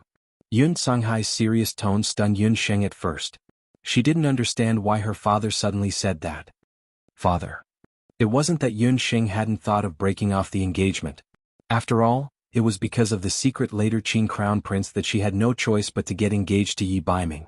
She had originally thought that when Yi Baiming had a true sweetheart, she would automatically break off the engagement. However, her father suddenly spoke against her marriage. For a moment, she felt an indescribable sense of discomfort. Xing, I'm doing this for your own good. If it were an ordinary family, they might be able to accept your family background. However, if you're a member of the royal family, once your family background is revealed, I'm afraid that the only thing that awaits you is death. Yun Songhai looked at Yun Sheng's expression. He sighed inwardly. A grown girl couldn't be kept at home. He was afraid that his daughter had already secretly developed feelings for Lord Baiming. Yun Songhai was an experienced person. He knew that Yun Sheng was very smart. Compared to ordinary children, she could be said to be precocious. However, she seemed to be very indifferent to the feelings between men and women. On the mainland there were 12 females and 14 males. They had indeed reached the age to talk about marriage. After getting engaged, in another 2 or 3 years, it would be time for him to come and ask for her hand in marriage. Yun Songhai didn't want to break up Yun Sheng and Lord Baiming at that time. Father, is there anything special about my family background? Yun Sheng heard something unusual from her father's tone. Since things have come to this point, I might as well tell you frankly. Your mother, Hu Jiuxing, is not an ordinary person. She is a Bakra Orcs, a descendant of Celestial Fox. Yun Songhai sighed and told Yun Sheng Hu Jiuxing's biggest secret. Hu Jiuxing was not a human. To be exact, she had the body of a demonic beast. In the easternmost part of the mainland, there was a boundless Duqian blood beast world. The Duqian blood beast clouds that had wreaked havoc all over the mainland over the years had originated from there. However, on the other side of the blood beast world, there were rumors that the 8 great experts of the boundless mainland had jointly expelled the demonic beasts from the mainland. Many years ago, the demonic beasts reigned supreme on the mainland, and the human race could only struggle at death's door under the attacks of the demonic beasts. However, at some point in time, the 8 most powerful warriors, magicians and summoners of the boundless mainland had found the 8 Barons' divine weapon. They used the 8 Barons' divine weapon to expel the demonic beasts from the boundless mainland. The demonic beasts were either killed or expelled, including the strongest branches of the demonic beast tribes known as Bakra Orcs.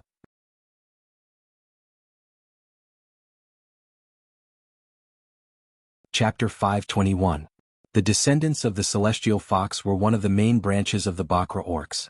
The leaders of the Bakra Orcs were all at the Beast King level. Even though the magical beasts were extremely powerful, the Bakra Orcs had been in internal strife for many years. Furthermore, humans were cunning and secretly sowed discord. Finally, the Bakra Orcs broke apart.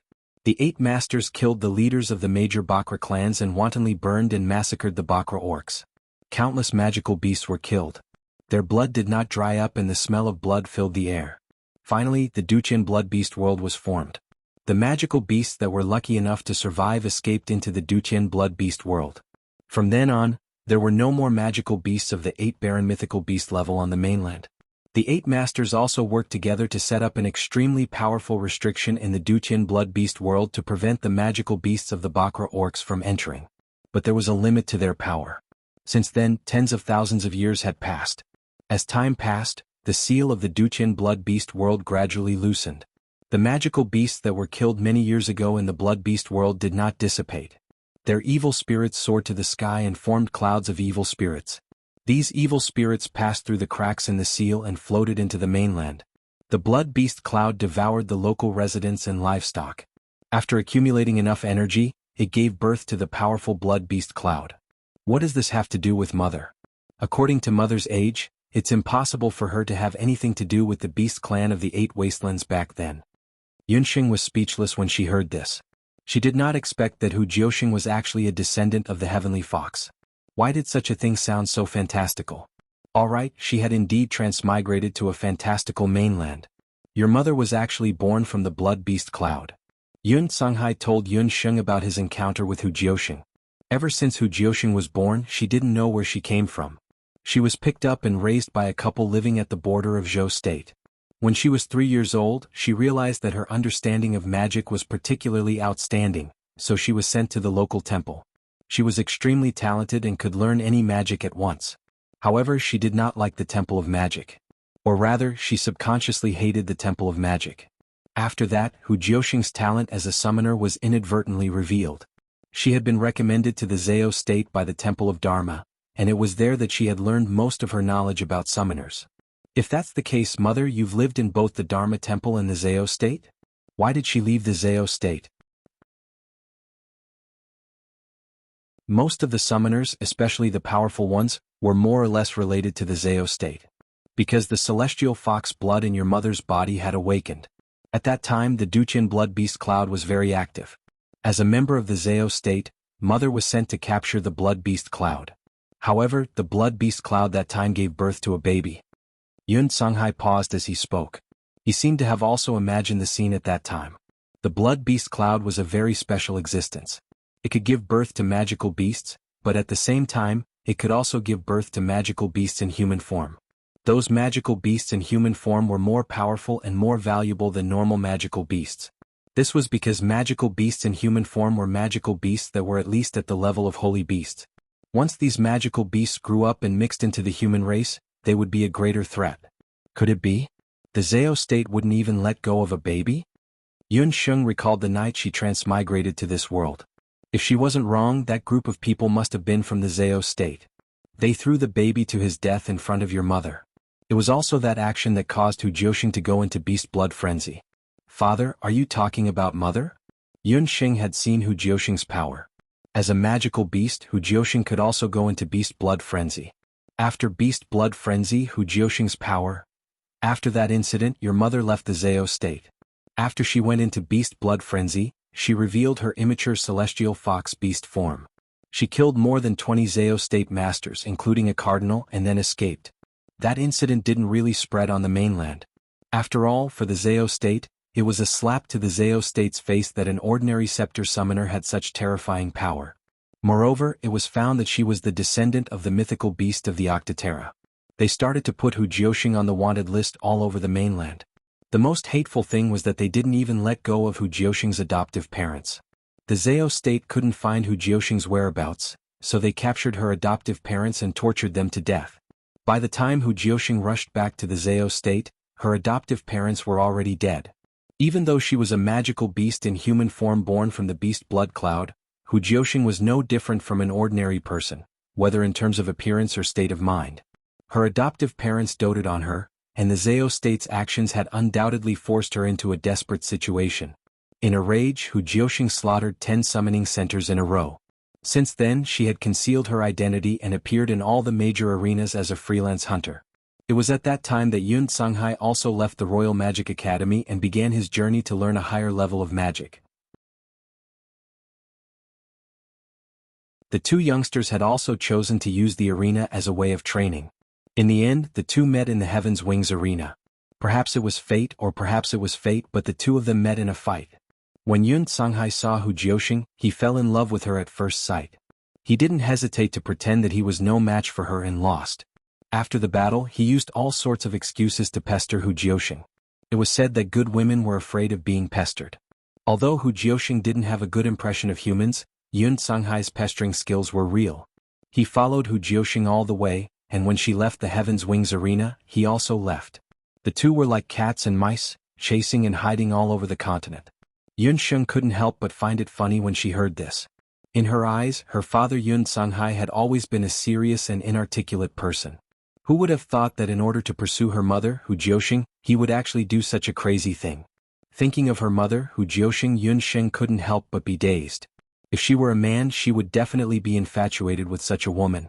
After leaving the Heaven's Wings arena, Hu Jiusheng was chased by the Zhao state and was seriously injured. Yun Songhai didn't care about offending the Zhao state and resolutely took action. He saved Hu Jiusheng and later learned of Hu Jiusheng's identity. However, he didn't distance himself from Hu Jiusheng because of this. On the contrary, he still cared for her. After Hu Jiusheng recovered from her injuries, she finally accepted Yun Songhai. After that, your mother had you. Coincidentally, it was your grandfather's birthday, so I brought her back to Yujing City. My original intention was to confirm your mother's status, but who knew? Yun Songhai couldn't continue. He hadn't expected that the emperor of the Zhou state had already learned of Hu Jiusheng's identity from the Zhao state. The emperor of the Zhou state, who had always been mercenary, didn't hesitate to choose the Zhao state and issue the order to kill Hu Jiusheng.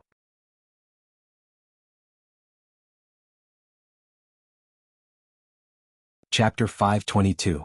After the emperor of Zhou state found out about Hu Jiusheng's identity, he issued a secret order to kill Hu Jiusheng. If Yun Songhai or the Yun residents tried to stop him, he would kill them all. Yi Qingtian is really worse than a dog. Our Yun residence has done so much for him. Yun Sheng couldn't help but be enraged when she heard this. The emperor of Zhou state has always been a cold-hearted person. Moreover, his ancestor was one of the 8 strongest people who chased the 8 Baron Divine Beast out of the mainland. He is very wary of the 8 Baron Divine Beast. It's understandable that he can't tolerate your mother. Sheng, you should know why I asked you to cancel your engagement with Lord Baiming, right? Yun Songhai didn't wish for the grudges of the previous generation to affect his daughter's future happiness. However, Yi Baiming had the blood of Zhou state's royal family flowing in his veins. If the fact that Yun Sheng also had the blood of the 8 Baron Divine Beast was exposed one day, he was worried that Yun Sheng and Yi Baiming would turn against each other. Yun Sheng was silent. She finally understood why her father wanted her to do this. Father, I understand. You don't have to worry too much. Sheng doesn't like Lord Baiming, Yun Sheng said softly. That's good. My Sheng has become so beautiful. There will definitely be many people wooing you in the future. Actually, you are different from your mother. You didn't inherit your mother's talent of the 8 Baron Divine Beast. You don't have to worry too much. Yun Songhai laughed and stroked his daughter's hair. The 8 Baron mythical beast was the supreme existence among the magical beasts. Their patriarch was the Beast King among the Beast Kings. Therefore, most of the human-shaped babies born from the blood clouds of the 8 Baron mythical beast were extremely talented as summoners. Hu Jiusheng was a good example. Father, actually, Sheng is hiding something from you. Yun Sheng suddenly knelt on the ground. She took out her beast language ring and handed it to Yun Songhai. Sheng is already a summoner. And because of a coincidence, I obtained 2 things. Yun Sheng took out the summoned magical beast and the immortal holy grail from the beast speech ring.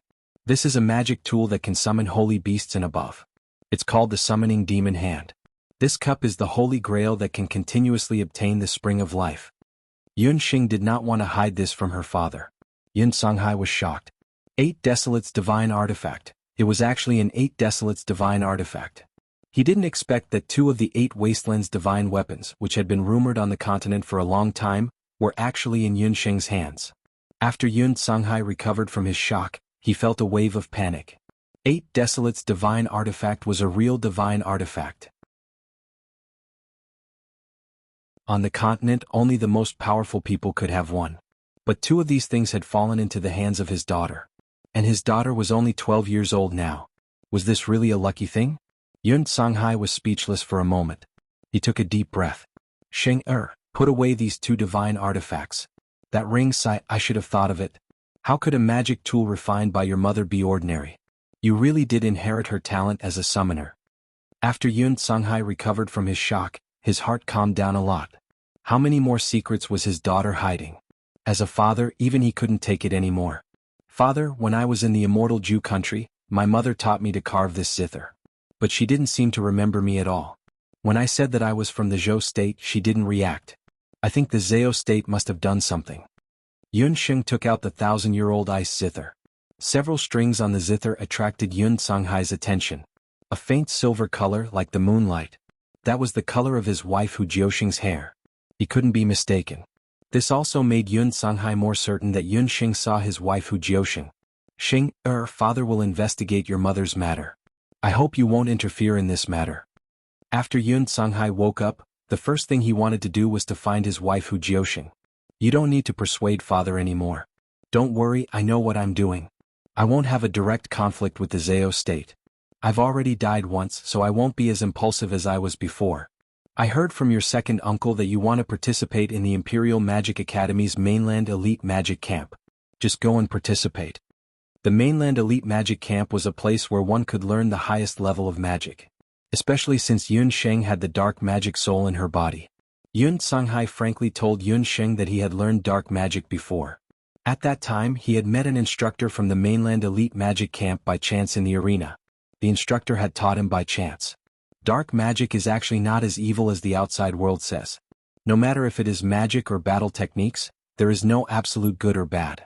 If the person using it has a pure heart, then even if it is dark magic, it can still be used for righteous purposes. However, if the person using it is an evil person, then it can be used. But if the person is evil, then even light magic can be used for evil purposes. Right now, you won't be able to learn anything from normal magic academies. You can't go to the temple, so all that's left is the Mainland Elite Magic Camp. Promise me that unless you break through to become a sky magician, you won't try to find your mother. After Yun Songhai met his wife, Hu Jiuxing, his understanding of magic beasts had changed. Although Hu Jiuxing was the descendant of the nine-tailed fox, she was pure. Before her adoptive parents were killed, she was an open-minded person who loved to laugh. She even used the medical skills she learned from the temple to help warriors and magicians she met. Father Sheng promises you that I won't cause trouble for the Zhao state for the next few years. I'm still not their match. Yun Sheng found it difficult to deal with just her mother, Hu Jiuxing. Needless to say, the Zhao state had 13 main summoners and countless powerful summoners. Yun Sheng was indeed planning to take part in the Imperial Magic Academy's examination after Yun Songhai and Yun Ba recovered. In the next few days the father and daughter reunited and drank a lot. Yuan Shaohua's face was also healed by Yun Sheng with the spring of life. When Yun Sheng was treating Yuan Shaohua, she asked about Yuan Bupo. Yuan Shaohua glanced at Yun Sheng with a strange look in her eyes. As Yuan Bupo's sister, Yuan Shaohua had long seen that Yuan Bupo had special feelings for Yun Sheng. In the past, Yuan Shaohua had only seen this as a young man's infatuation. But after Yun Sheng was seriously injured and almost died in the Immortal Keeper Nation, Yuan Bupo's feelings changed. Bupo didn't want me to talk about this at first, but I feel that I should tell you. During the 3 years you were in the Immortal Keeper Nation, Bupo blamed himself for 3 whole years.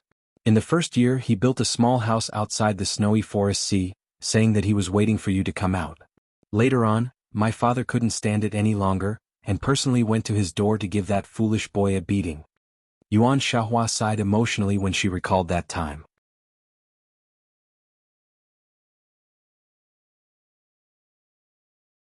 Chapter 523. Yuan Bupo was the most promising candidate to inherit the position of Grand Emperor City Lord. Yuan Bupo was dispirited and listless. As his elder sister, she was exasperated at his failure to live up to expectations. After Yuan Bupo's father beat him up, he scolded him fiercely. With your appearance, even if the Yun family's girl walked out of the immortal residence alive, she would never fancy you. After Yuan Bupo was scolded, he came to his senses. Bupo has been in seclusion for 2 years and has not come out until today. Yuan Shaohua was also very fond of Yun Sheng. She hoped that Yun Sheng could become her sister-in-law, but she also admitted that the current Yun Sheng was not even worthy of her silly younger brother. As for Xian Mimi, her face was healed after she received the water of life.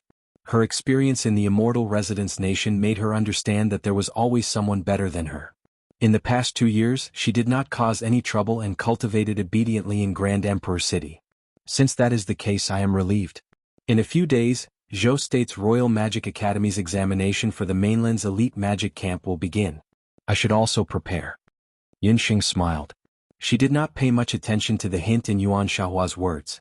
After her father told her that she had the bloodline of the 8 Wastelands divine beast, she understood that this bloodline brought her endless opportunities but also great challenges. If she wanted to find her mother and find out the reason for her mother's amnesia, she had to continuously improve her strength, whether it was the strength of a summoner or a sorcerer.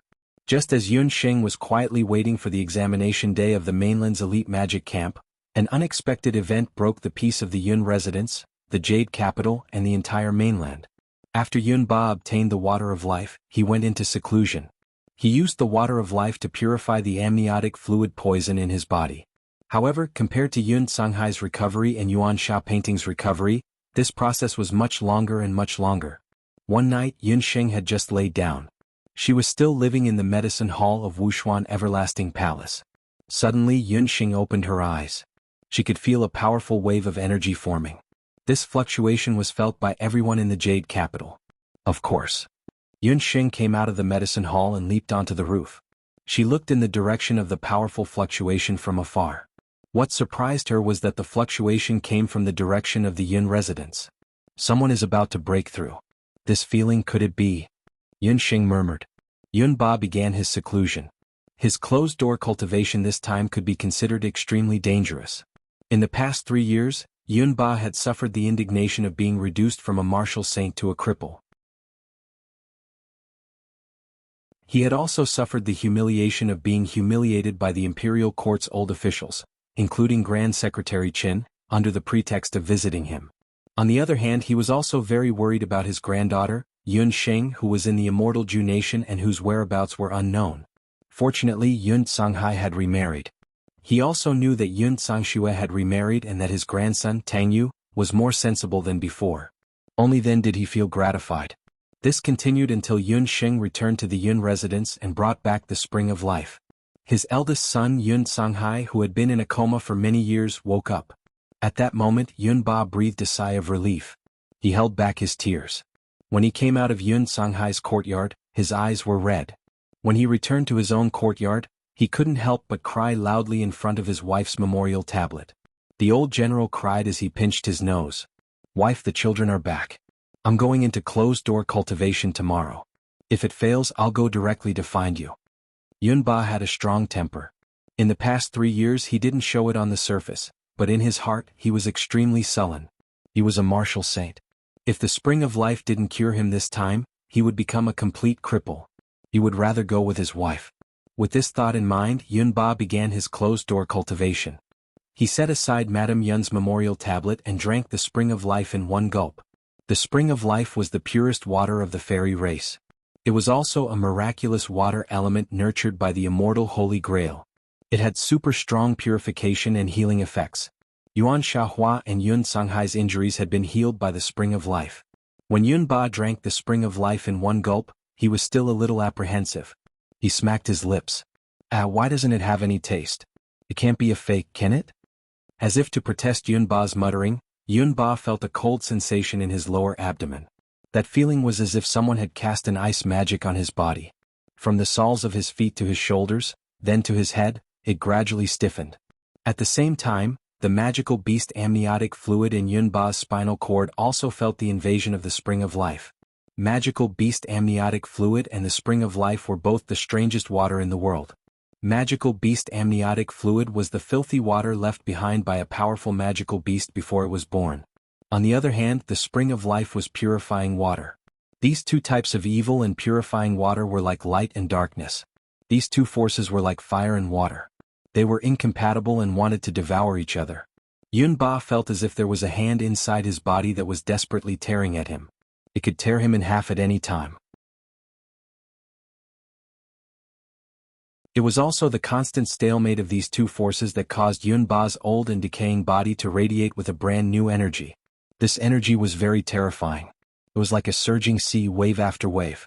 It constantly attacked Yun Ba's old and withered meridians. It was greedy and savage. After an unknown period of time, a huge force spurted out from Yun Ba's body. It was like a dormant volcano that had been accumulating for countless years suddenly erupting. Yun Ba's body shook. A huge pillar of light broke through the entire courtyard and shot straight into the clouds. In an instant, the night of the Jade Capital was as bright as day. Lead clouds gathered in the direction of the Jade Capital's Yun residence. It was like the eve of a summer thunderstorm, faintly showing signs of movement. In the lead-gray clouds, there were faint streaks of light that resembled twisting snakes. They flashed continuously, nurturing a terrifying power. In the Yun residence, the few people who were waiting for the results of Yunba's closed-door cultivation could no longer hold themselves back. They all stood up at the same time. Yun Songhai and Yun Songlong both looked at the sky. They had both noticed this extremely unusual scene. What's that? Not good. Could it be that the spring of life and magical beast amniotic fluid are too powerful? They actually unexpectedly allowed the old general to break through. It's just that this breakthrough is no small matter. When Yun Xing saw this scene, she recalled what she had encountered when she was plucking the 9-leaf purple ginseng. This situation was almost exactly the same as when a saint-grade herb evolved into a divine-grade herb. Heavenly lightning. Could it be that after decades of silence, Yunba's martial saint bottleneck had finally loosened and he had reached the stage of breaking through? Could it be that he had received his heavenly lightning body tempering in advance?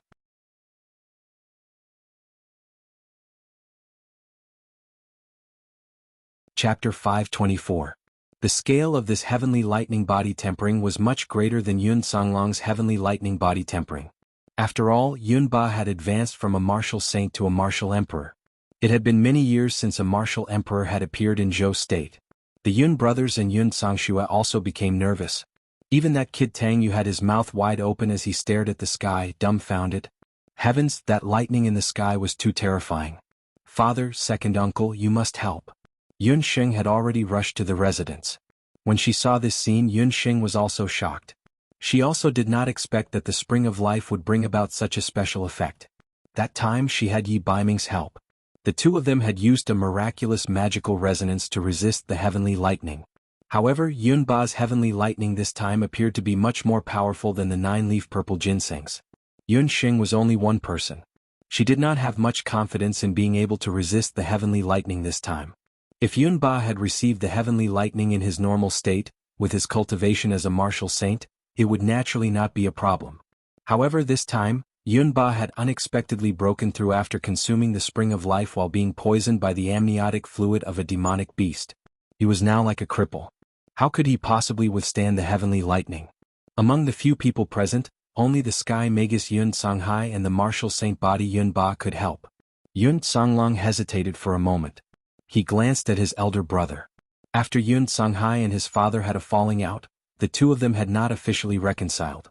His elder brother probably still held some grudges in his heart. My body, hair, and skin were all given to me by my parents. This time, big brother will not abandon you in the calamity of the Yun residence. Yun Songhai nodded. Yun Songlong glanced at Yuan Shahua. Yuan Shahua's expression was gentle. Husband, rest assured. Seeing this, the Yun brothers' eyes became even more resolute. Yun Songhai held the magic scepter in his hand, and a pair of magic wings appeared on his body. Yun Songlong also transformed his battle chi into wings, and the two of them jumped into the air at almost the same time. The power of the thunderstorm in the clouds became more and more violent. Countless lightning bolts shot out of the clouds like little snakes. The thunderstorm energy mixed with it crackled faintly, as if it would explode at any moment. Yunba closed his eyes and quietly waited for the moment when the heavenly lightning would strike. Rumble, a bolt of lightning, which contained the most terrifying power of nature, tore apart the lead-colored clouds and smashed down like a cannonball with the force of 1,000 caddies. Yunba's courtyard was instantly flattened by the power of the thunderclap.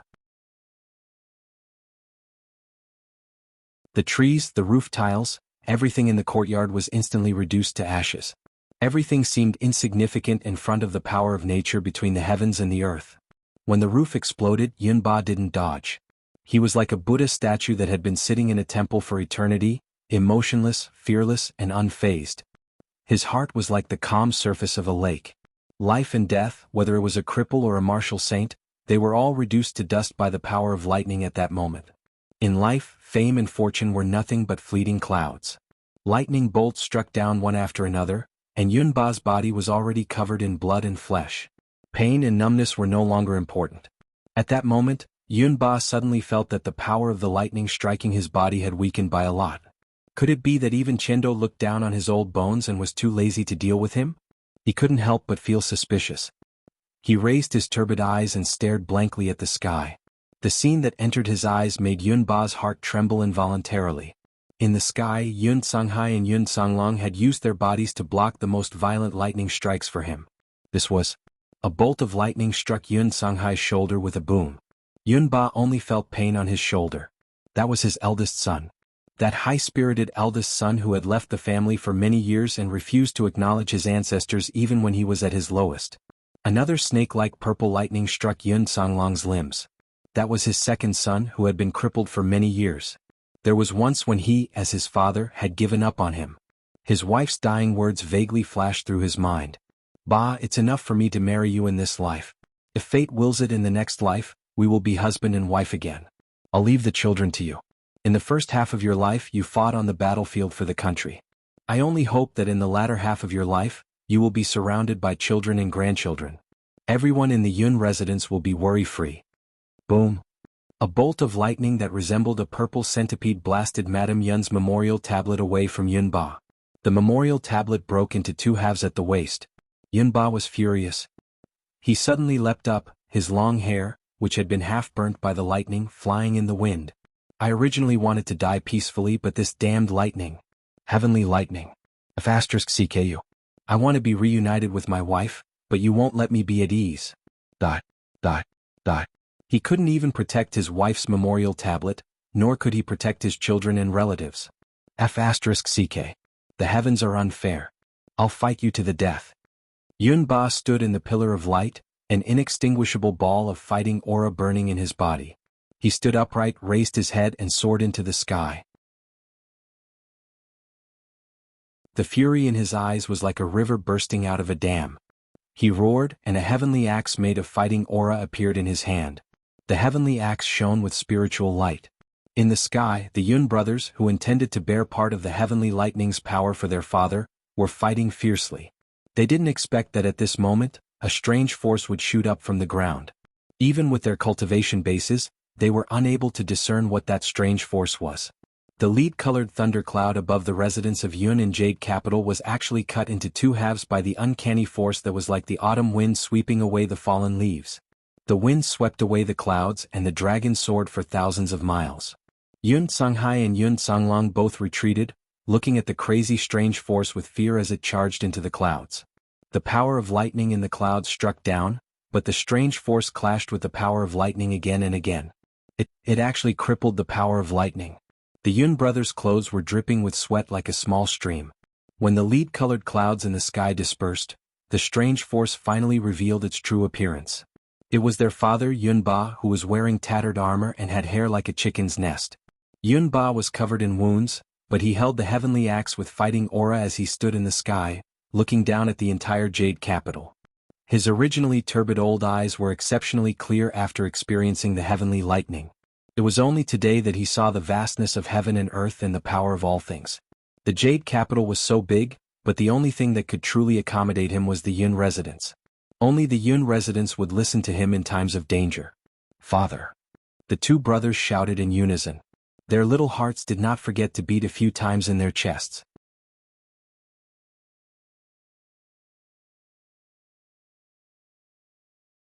Chapter 525. The Yun brothers were dumbfounded. Didn't they say that their father was already at the end of his rope and had no strength to fight back? Didn't they say that the amniotic fluid of a magical beast fused with the spring of life and that he could explode and die at any time? But what was happening in front of them now? "You two unfilial sons are truly useless. If something were to happen to me, the residents of Yun would fall into your hands and collapse for sure. It looks like this old man still has to hold the fort for a while." Yunba's face was full of arrogance. The heavenly lightning allowed the two strange forces in Yunba's body to merge into one. At the same time, it also allowed Yunba to comprehend a principle at the critical juncture of life and death. For many years he had always placed Zhou's state above all else, spilling his blood and sacrificing his head, but neglected the feelings of the people of the Yun residence. His two sons were seen as rebellious by him, but at the most critical moment, both of them stepped forward bravely, using their own flesh and blood to bear the calamity for their useless father. Their actions told Yunba that he was the backbone of the Yun residence. "Dear, I'm sorry, I can't go down to accompany you immediately. Our children still need me. After experiencing a new lease of life this time, Yunba wanted to protect the entire Yun residence. This time he wanted to live for his family and the new blood in his body. The touching scene between the father and son trio continued. On the ground, in the ruins of the Yun residence that had almost been razed to the ground, Yun Sheng was squatting in a corner of Yunba's courtyard.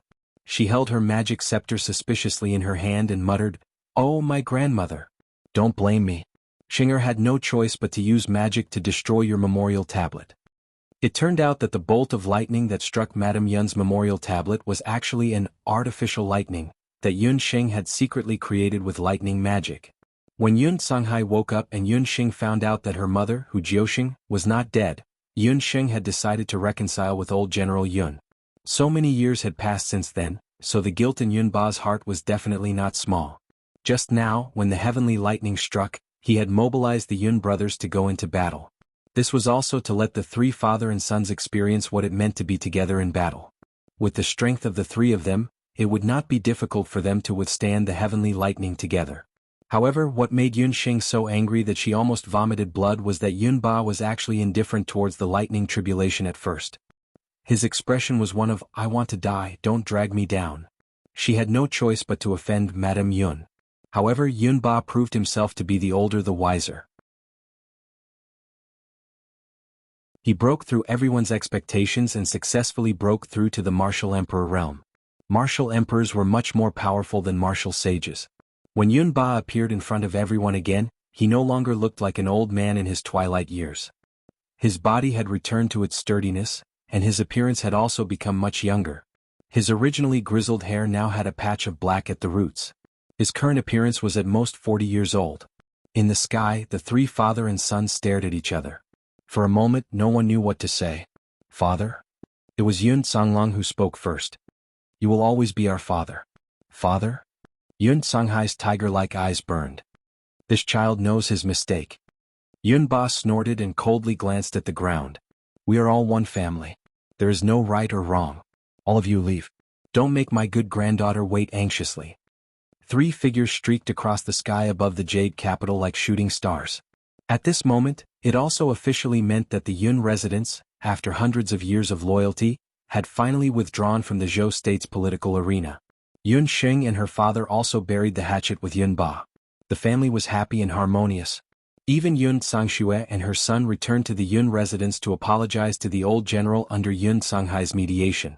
Yunba also asked Yun Sangxue to call her newly wedded husband back. After the collapse of the Yun mansion, the entire Yun mansion temporarily stayed in the Wu Profound Limitless Hall. After a few years, the family held a family banquet and allowed Yun Sheng to recognize his ancestors and return to his sect. During the family banquet, Yun Sheng specially allowed the old general to drink a lot of wine. After 3 rounds of drinking, Yunba suddenly said, "I have something to announce." Everyone quieted down. "I have already decided. Tomorrow morning, I will leave the Jade capital with Uncle Yun and head to the Jade Boat Village area. From now on, I will no longer care about the Zhou state." As soon as he said this, everyone in the banquet hall was astonished. They originally thought that their father was just acting in a moment of anger. They didn't expect that he had already planned to retire. However, could Yunba, who was now a martial emperor, really let go of the great Zhou nation, which was on the verge of collapse? Although they didn't understand, no one tried to dissuade Yunba. They were already disheartened by the Zhou state's emperor. After the banquet, Yun Sheng and Yun Songhai were on their way back to the little Cientong.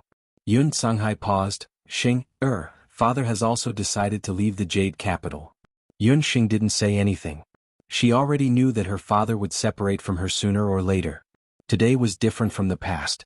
She was no longer the 6-year-old village girl. She had her own plans. She wanted to go to the mainland's magic elite camp to learn more advanced magic. Her father wasn't someone who would stop at nothing. Since he knew that her mother was still alive and that she had forgotten about them, her father must be burning with anxiety. If it wasn't for her grandfather's poison, he would have left long ago. "Father has let you down all these years. I haven't been able to take good care of you since you were born." Yun Songhai felt the most guilty towards his daughter. "Father, you have taught Xinger many things. It was also you who allowed me to have such a big family like the Yun residents. Xinger has never blamed you. If you want to go find mother, Xinger won't stop you.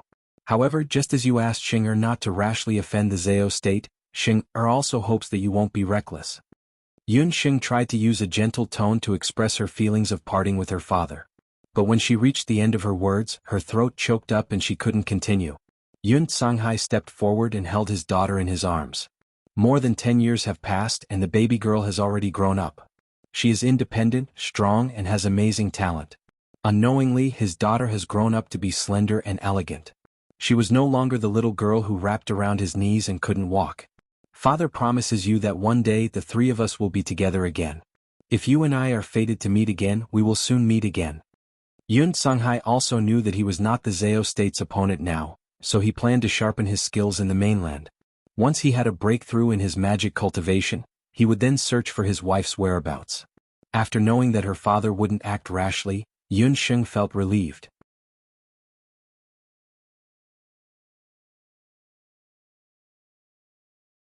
Chapter 526. He learned that when Yun Ba broke through to Martial Emperor, the Emperor of Zhou State was being intimate with a new beauty. The Emperor of Zhou State's expression changed immediately. His voice trembled as he said, "You said Yun Ba broke through? How is that possible? He was clearly a cripple. How could he break through again? Quick, send someone to the Yun residence." "No, someone come, I want to go to the Yun residence personally." Martial Emperor, that was a martial emperor. Zhou State, no, one of the 5 major countries, hadn't had a martial emperor for many years. The existence of a martial emperor was enough to keep Zhou State's borders peaceful for decades. The Emperor of Zhou State only had one thought now. Even if he had to invite someone, he had to invite Yun Ba back. When the Emperor of Zhou State hurried to the Yun residence with a group of courtiers, the huge Yun residence was already empty. There was no trace of Yun Ba. The 2 doors of the Yun residence were wide open and empty. It was like a smiling face with a cracked mouth, wantonly mocking the Emperor of Zhou State for being blind. "What? You said Yun Ba of Zhou State broke through?" This news flew to Tang Yuan and later Qin as if it had grown wings. The beast blood poison in Yun Ba's body had been dormant for a long time. He was already 60 years old. Logically, there was no way he could recover. However, not only did he recover but he also broke through. In the short span of 3 years, not only did the Dezhou country gain a new martial saint, they even gained a martial emperor with even more shocking strength. After hearing this news, the one who wanted to vomit blood the most was none other than the Emperor of Zhou State. 3 years ago, because Yun Ba had been poisoned by the beast blood poison, he had become a cripple. With Yun Ba's age, there was absolutely no chance of him recovering. The Emperor of Zhou State thought that Yun Songlong was already a miracle. A miracle would never happen a second time. However, the Yun residence once again proved to the world that it was a genius. Zhou State's Yun Ba broke through to martial emperor? The other major countries, especially later Qin, immediately received the news of Yun Ba's breakthrough. Later Qin, in the Golden Imperial Palace, a group of courtiers stood to the left and right. A dignified, iron-faced monarch sat on the dragon throne. To the right of the dragon throne stood another person. It was the later Qin crown prince, Duguxiu. Among the 5 great kingdoms, the only crown prince who could stand beside the reigning monarch was the later Qin. From this, it could be seen that Duguxiu's position in the heart of the later Qin emperor was very firm. "Your Majesty, Yun Ba did break through, but he handed over the commander's seal a few days ago and left the Jade capital." The spy from the military brought back the most accurate news. Yi Qingtian has been cunning his entire life. This time he has really been pecked blind by an eagle. Qin Emperor Dugusheng was surprised at first, but when he heard the whole story, he gloated over Yi Qingtian's misfortune. Martial Emperor. Later Qin lost a martial saint, Tian Kezi, and it was already enough to shake the later Qin's martial world. Now their archenemy Zhou State had lost a martial emperor.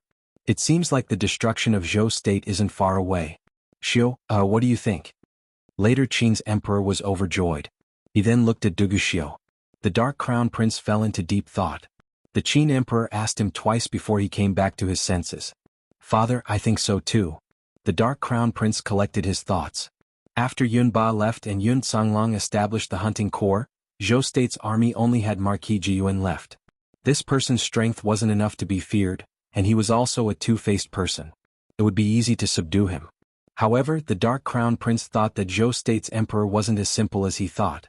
If he was really so stupid, how could he stand out from the other princes and become the emperor of Zhou State? "My son, you seem a little absent-minded today." Duguxing noticed that Duguxiu looked a little restless. No one knew a son better than his father. Duguxiu had never been like this in the imperial court. Father, you're overthinking. I was just thinking about a battle technique I learned in the morning. Duguxiu answered. That's good. Xiu, you're already 20 years old. It's time to choose a crown princess. A few days ago I mentioned the marriage to you. Have you thought it through? Duguxing was very satisfied with his crown prince. He and Zhou State's emperor were both emperors, but the crown prince he raised was much more powerful than Yi Qingtian. Yi Qingtian had 3 crown princes, each worse than the last. The first one was blind, the second one was trash, and the third one was just a child. In the Qin emperor's eyes, Zhou State's fate was over. In a few years, later Qin would definitely swallow Zhou State's territory. Father, I'm still thinking. Duguxiu declined. Nonsense. As long as you don't choose a crown princess, you won't have any children. Moreover, no one is more suitable than the princess of the Donghuang dynasty. Duguxing was dissatisfied. Duguxing was very satisfied with Duguxiu. The only problem was that Duguxiu didn't have a large harem. As the emperor of later Qin, Duguxing had always believed that only enough women could give birth to outstanding children. His harem had more than 1,500 concubines and maids, not including the old and decrepit palace maids. He had more than 100 children. Ever since Duguxiu became the crown prince at the age of 13, Duguxing had bestowed him with many beauties, as well as some beauties from his subjects' territories. Altogether there were about 180 beauties. Even so, the number of women in Duguxiu's harem was still too small in Duguxing's eyes. Duguxiu's women had given birth to 2 sons and 1 daughter, but their talents were far inferior to Duguxiu's. Moreover, in the past 3 years, none of Duguxiu's concubines had even gotten pregnant, let alone given birth to an heir. This disappointed Duguxing. In the final analysis, he thought that it was because these women's bloodline and talent were not enough. As the emperor, Duguxing had spent a lot of effort searching for noble families and even princesses. In the end, he had settled on the only princess of the Donghuang dynasty, Donghuang Ling'er. Donghuang Ling'er was the only noble daughter of the Donghuang dynasty. She was of noble status and was said to be very talented in magic. Although the Donghuang dynasty was no longer the dynasty it used to be, it was still the only legitimate dynasty on the continent. The young emperor of the eastern capital was even more prestigious than the emperors of the 5 great kingdoms. He was the only true emperor recognized by the people on the continent. The Qin emperor had long planned that if Duguxiu married her, he would be able to gain the support of the Donghuang dynasty and raise the status of the later Qin dynasty. If it was the old Duguxiu, as long as it was beneficial to his status and the later Qin dynasty, he would have agreed without hesitation. After all, she was just a crown princess for show. If she was good-looking, he would treat her as one of the beauties in the harem. If she was ugly, he would never favor her. In any case, he would just marry her in the name of Princess Donghuang. But this time, to Duguxing's surprise, Duguxiu said that he would consider it. This consideration took him more than half a month, but he still hadn't given an answer.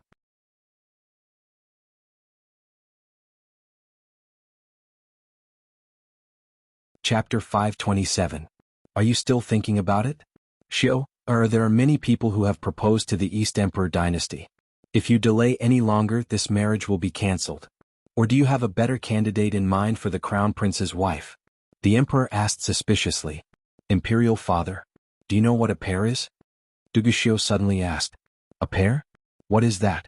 In this world, only cowardly and useless men can have only one woman. My son is the crown prince of the great Qin dynasty, the future emperor of the later Qin dynasty. How can he only be worthy of one woman? Besides, how can there be such a woman in the world who is worthy of my son? The emperor of the later Qin dynasty snorted.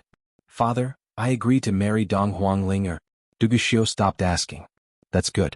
I'll ask the official to send the marriage certificate to the East capital. Duguxing looked satisfied. After the court session, Duguxiu was in the practice room. When he heard the news of Yunba's breakthrough, there was only one voice in his mind. She was back. She was the only person in the world who could cure Yunba's poison. It had been 3 years. In these 3 years, although Duguxiu tried to drive Yunsheng's name and her out of his mind, he would still think of her.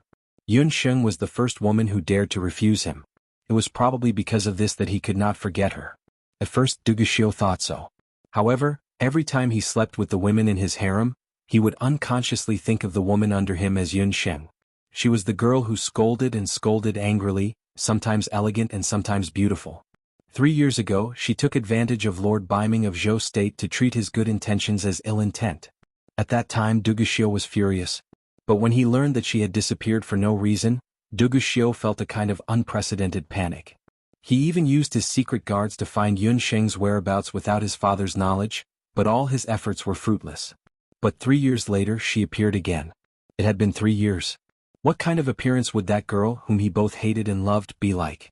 Thinking of Yunsheng, Duguxiu felt as if his heart was being scratched by a cat's paw, which made him uncomfortable. Part of the reason why he had delayed the proposal was because of what Yunsheng had said. One person for the rest of their lives. If he really did it, would she agree?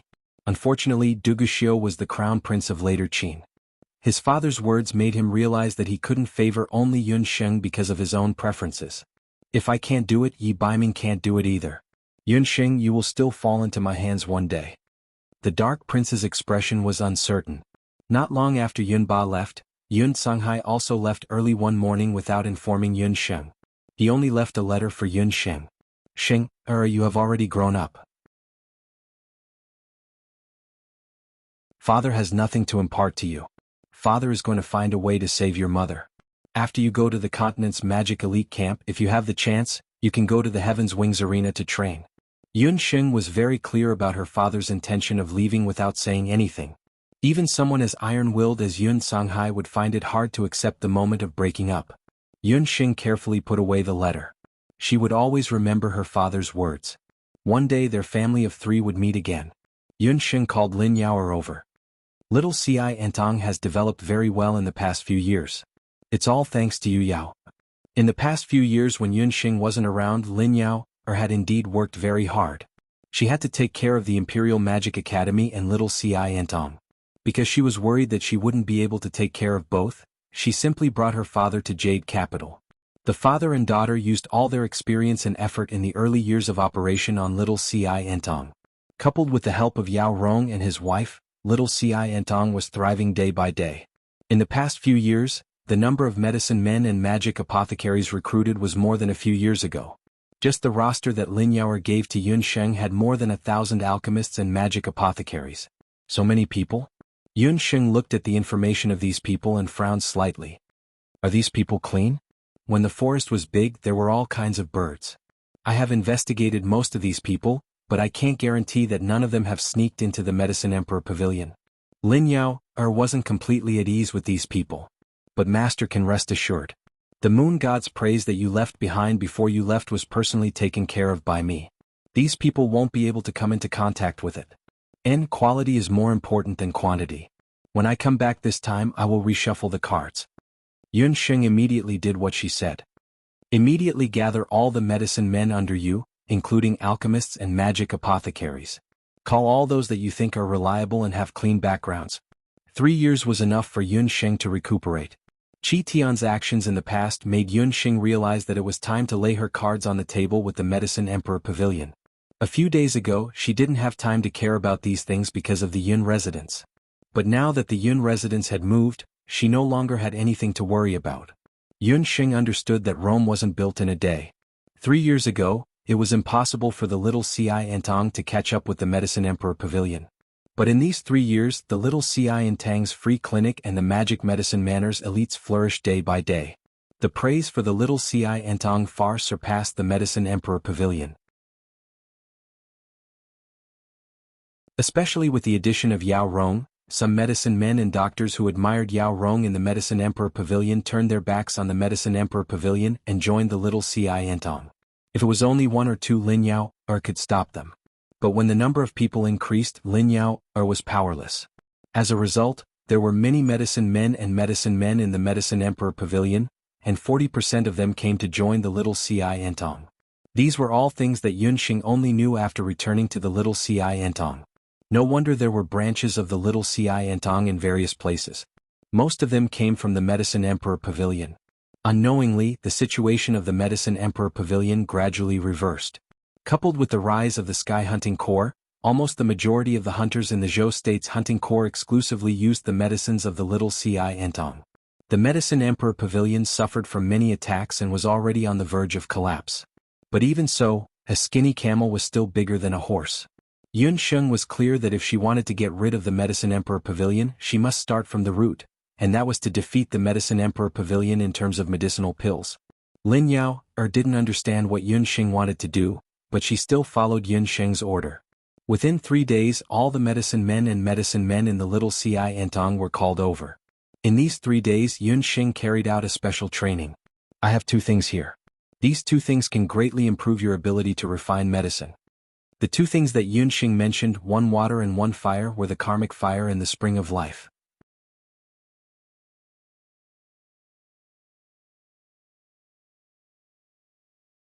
Chapter 528. Yun Sheng used the elven hellfire and the spring of life to refine the praise of the moon god, and the grade of the praise of the moon god was directly promoted to a saint rank potion. Correspondingly, when used in the production of other potions or medicinal pills, the effect would be more obvious. Some commonly used potions could even transform 2 grades. However, with the hellfire and the spring of life, no matter what, Yun Sheng was only one person after all. She would soon participate in the assessment of the mainland's magic elite camp, and she would not have much time to stay in Zhou State. Yun Sheng thought that it would be better to train a group of potion masters and doctors who could refine intermediate and advanced potions and medicinal pills. In this way it would be equivalent to having a large number of Yun Sheng. This point at first glance was very inconceivable. But in the hands of Yun Sheng, it was completely achievable. Yun Sheng's experience in the immortal residence, although her magic soul was restricted at that time, the elves of the immortal residence country when using magic, were indeed incomparable to the magicians of the mainland. Yun Sheng had also seen a lot of interesting magic facilities in the immortal residence country, one of which was the magic storage space. The elves would store their magic power in a specific space, and when it was used they would release the corresponding magic power. For example, in the Elven King Tree, the palace maids would store the wind magic power in the wind magic space. That way, even in the hot summer they could use the wind magic space to create all kinds of flowing wind, keeping the palaces of the Elven King Tree cool and comfortable. After Yun Sheng recovered her memory, she immediately thought that since the hellfire was so powerful, why not combine the magic storage space with the hellfire? She combined them a few times and successfully created a few fire demon spaces. Lin Yao followed Yun Sheng's instructions and went to the medicinal hall of Wushuan Everlasting Hall. After being urgently summoned, the pharmacists were puzzled, not knowing who the girl in front of them was. During the rise of the little Ci Entong, except for Lin Yao and the Yao Rong couple who had seen Yun Sheng, most people did not know Yun Sheng. They thought that the Yao Rong couple was the boss of little Ci Entong. It wasn't until Lin Yao introduced Yun Sheng's identity that everyone knew that this beautiful girl in front of them, who looked no different from a rich family's daughter, was the owner of little Ci Entong. Yun Sheng glanced at the pharmacists and magicians gathered in the hall. These people were all carefully selected by Lin Yao. The Medicine Emperor Pavilion had sent quite a number of herbalists and pharmacists over, and among them, there was no lack of spies. Most of the people who could stand in front of Yun Sheng had clean backgrounds, good records in the past 3 years, and stable alchemy. Most of these alchemists were in their 30s or 40s, which was the peak period of MO apothecaries and doctors. After Yun Sheng's inspection, those magic apothecaries and doctors were still discussing spiritedly, but after being swept by Yun Sheng's gaze, everyone unconsciously kept quiet and didn't dare to speak. They all found that the little boss of little Ci Entong, although she was young and looked to be smiling, but her eyes were like a knife, and had a cold aura, making people not dare to look down on her. Everyone is the doctors and MO apothecaries of little Ci Entong. I called everyone here today to inform you of 2 things. First, I have 2 prescriptions here. Each of you will receive one according to the category you are good at.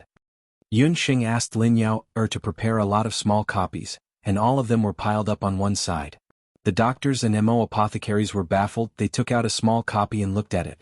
At first glance, those pharmacists and MO apothecaries were taken aback. Surprisingly, all of the manuscripts were filled with prescriptions. Similar prescriptions, in fact, could be found in places like the Medicine Emperor Pavilion and the Magic Temple. All kinds of prescriptions, magic herbs were magic herbs and pills were pills, but they were not the same. Because these prescriptions that were copied in the small copies not only had the formula, but also the amount of each ingredient was recorded in detail. The amount of each ingredient, from a few taels to a few drops, was very clear. What kind of prescription is this? Concocting pills and demonic medicines is all about one's hands, experience and control of the flame. How can you just follow these little notes and concoct them? How ridiculous. The people present were all rather famous alchemists and demonic apothecaries in the Great Zhou Empire. Back then they had left the Dharma Temple and the Medicine Emperor Pavilion in order to pursue freedom. Little Ci Entong had high salaries and relatively loose management, which was what they had been pursuing. Who would have thought that in the past 3 years, the little boss would suddenly come back and strictly control them? Even the refining of pills had to be done according to the small copies, which made these so-called pharmacists and MO apothecaries very dissatisfied. We don't want to do it. If you force us to follow these small copies, we would rather not do it. This place is not suitable for us, so there is a place for us. Several pharmacists took the opportunity to shout. The rest of the pharmacists and MO apothecaries were encouraged, and all of them hesitated. When Lin Yaoer saw that the pharmacists and MO apothecaries were arguing, she also felt a little uneasy and was about to comfort them. Yunxing secretly looked at the few pharmacists who took the lead to agitate. She suddenly pulled out her magic scepter. Boom! A fireball exploded and the surroundings suddenly quieted down. Quiet. Who said that refining pills requires control of the fire and experience? Yunxing's face was as cold as ice. Her pair of black eyes, like a knife, scraped the faces of the pharmacists and MO apothecaries who were making the most noise. When those pharmacists and MO apothecaries came into contact with Yunxing's eyes, they felt like they were mute and couldn't even speak. The refining experience of these magicians and pharmacists in the boundless world was very similar to modern Chinese medicine. They paid attention to the complementation of attributes and the coordination of yin and yang. Such a method was feasible for special cases, but Yunxing, who had been educated in Western medicine, didn't think that pills and magic herbs were the same.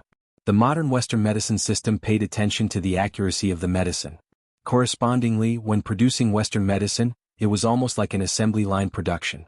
The advantage of an assembly line production was that the efficacy and dosage of the medicine produced each time were exactly the same, and the production speed was also fast. The reason why Yunxing used the small manuscript and let each pharmacist and MO apothecary refine the pills and magic herbs according to the prescription and dosage was also to refer to the model of Western medicine. Me too. Under Yunxing's gaze, 2 pharmacists and MO apothecaries who were not afraid of death came out. These 2 people, before joining the little Ci Entong, were famous pharmacists and MO apothecaries in the Zhou state. Their reputation was only below Yao Rong and the others. They thought that Yunxing was just a silly girl who relied on her status as the boss of the little Ci Entong to order them around. They were very unconvinced in their hearts and came out. Since that's the case, then let's have a competition. I'll refine the magic potion and the pill at the same time. You two will refine the magic potion and the pill respectively according to the method I wrote in the small manuscript just now. Everyone present will be the judges. Let's see which method will have the better effect. Yunxing didn't reprimand the 2 people. She understood that in this case, the only way to convince the crowd was to use the results to speak.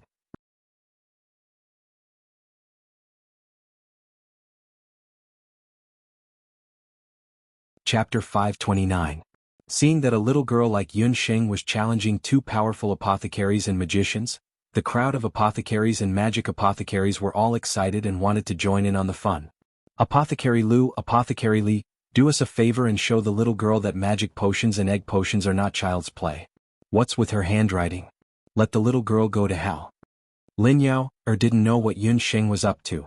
In order to show fairness, Yunxing asked Lin Yaoer to prepare the same medicinal herbs and magic materials. Under everyone's watchful eyes, Apothecary Li, and Yunxing each began to refine their own medicine. Apothecary Lu was an apothecary, so he used a wooden cauldron. Apothecary Li was a magic apothecary, so he used an intermediate-grade magic fire seed. Yunxing said that it was a competition to refine 2 types of medicine at the same time, but Yunxing wasn't anxious at all. She wasn't in a hurry to refine her medicine either. Instead, she leisurely watched Apothecary Lu and Apothecary Li refine their medicine. When the 2 apothecaries saw that Yunxing wasn't in a hurry to start and was even staring at them, they thought to themselves, "Little girl, you want to secretly learn from us. It's a pity that you think refining medicine and pills is as easy as you think." The 2 of them deliberately sped up so that Yunxing wouldn't be able to observe them closely. Yunxing watched for a moment. When the 2 of them were halfway through refining their medicine, she opened her mouth and yawned. "You're too slow. If you refine medicine like this, if you encounter an emergency patient, won't the patient die before the medicine is refined?" Lin Yao coughed twice and resisted the urge to burst out laughing. But on second thought, there were indeed patients who died because they didn't use medicine in time. As soon as Yun Xing said this, the two apothecaries were displeased. What do you mean by that? Refining medicine is supposed to be done step by step. Are you saying that you can speed things up? Then I'll show you how I refine medicine, said Yun Xing as she began to refine her medicine. She drew the bow with both hands while her left hand picked up the herbs. A cluster of lotus flames lit up in her right hand. Once an expert made a move, one would be able to tell whether or not he was an expert. When Apothecary Li and Apothecary Lu saw Yun Sheng's fire seed, their expressions changed. Especially that mage. Just by looking at it, he could feel that the lotus-shaped flame was definitely extraordinary. The elven hellfire was one of the most special flames in the world. It was owned by the Fire Elven Queen, and it was no ordinary flame. After Yun Sheng obtained the Fire of Elves, she used it many times to forge weapons and concoct medicine. Her ability to control fire increased day by day. After she broke through the realm of magic, the Fire of Elves also changed. The fire seed was in the shape of a lotus. From the inside to the outside, the color of the fire changed from red to blue. At the center of the fire, the lotus fire had already turned purple. The red fire was used to melt the herbs and magic materials into a medicinal paste. The blue fire was used to solidify the medicinal paste and evaporate the excess impurities. The purple fire was used to purify and stabilize the medicinal properties. The temperature of the tricolored flame gradually increased from the outside to the inside. When it reached the inner purple flame, ordinary people would be burned to ashes immediately if they got close to it, let alone touch it. However, under Yun Sheng's slender hands, such a dangerous fire seed was like child's play. Not only was the tricolored lotus fire beautiful in appearance, but it was also extraordinary when used to refine medicine and forge weapons. Regardless of whether it was refining pills or medicine, the control of the fire was indeed the main factor. Ordinary alchemists and apothecaries had to change the fire seed during the refining process. This process required a lot of mental and physical effort, and it was easy to cause the medicinal properties to be unstable and affect the final product.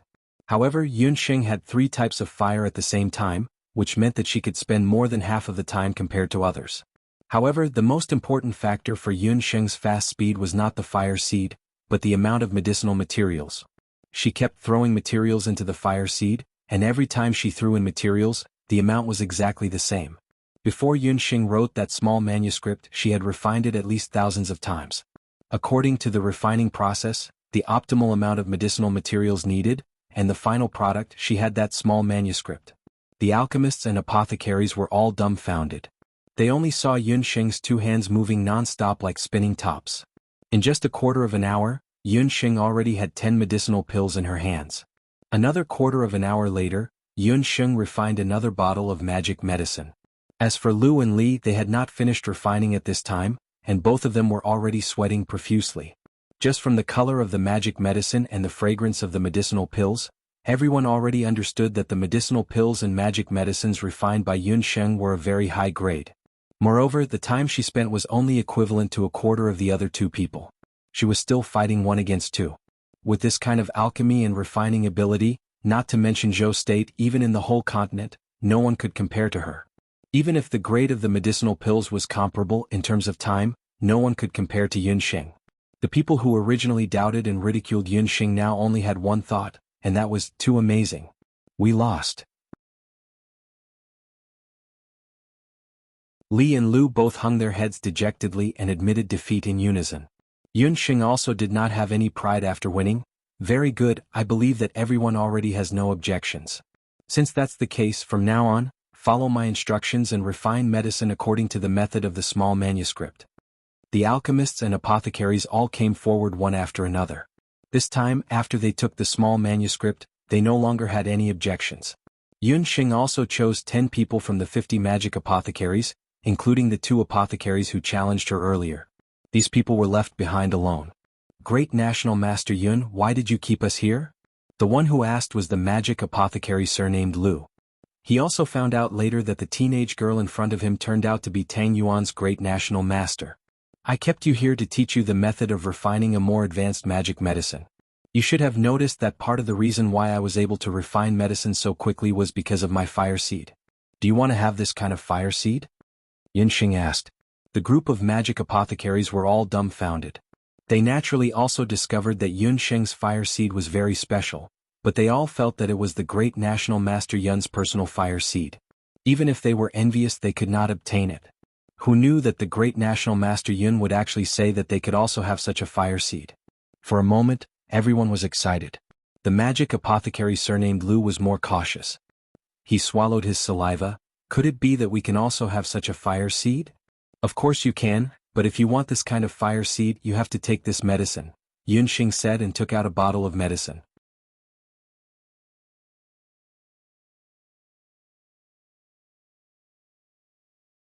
Chapter 530. I will teach you a way to control this magical fire. However, I can't guarantee that each of you will be loyal to little Xiantong. This is a slow-acting poison. After eating it, you will need to take the antidote once a month. If you don't take it, your body will explode. You won't be able to use any method to solve this poison. In this world, only I have the antidote for this poison. Even the light magic of the temple can't cure this poison. The implication was that whoever was willing to take the poison, she would teach them the method to control the karmic fire. This condition couldn't be described as unattractive. After all, although the poison was a poison, as long as they didn't betray little Xiantong, they wouldn't be poisoned. However, the several alchemists present hesitated. Alchemist Lu pondered for a moment, then strode forward, took the bottle of poison from Yunxing, and drank it in one gulp. Yunxing nodded and motioned her to stand aside. She then looked at the remaining 9 alchemists. Among them, 4 or 5 people also stood up and took the poison. We don't want any fire. 3 or 4 alchemists gave up the opportunity. Since you don't want to take it, then forget it. Yunxing didn't force them. The alchemists and alchemists immediately left. Zhou Quan, find a few people to follow them, Yunxing coldly said. This time the inspection was very thorough. The number of alchemists and alchemists was directly reduced by 60 to 70%. Such an amazing reduction made little Xiantong and the entire Zhou state's medical industry couldn't help but raise their eyebrows. But what was even more surprising was that after little Xiantong experienced a major reshuffle, the production of medicinal pills didn't decrease. On the contrary, compared to before, the quality and quantity of medicinal pills were greatly improved. Take the most common little Xiantong's hemostatic medicine and meditation water for example. These 2 kinds of medicines were the most frequently used by hunters, martial artists, and magicians. As long as it was produced by little Xiantong, the efficacy would be 50% better, and the price would be 10% lower than the Medicine Emperor Pavilion and the temple. The worst thing was that the Dharma Temple and the Medicine Emperor Pavilion had no way to find out what happened in the little Xiantong that caused such a big change. The Medicine Emperor Pavilion and the Law Temple were shocked. When they wanted to investigate the ins and outs of the matter, they discovered that the spies they arranged in the little Xiantong were all gone. Not a single one of them was left. Among them were a few alchemists and demonic apothecaries who were highly regarded by the Medicine Emperor Pavilion and the Dharma Temple. The little Xiantong seemed to have become an airtight egg. There was no place to start. Both the Medicine Emperor Pavilion and the Magic Temple were shocked by this discovery.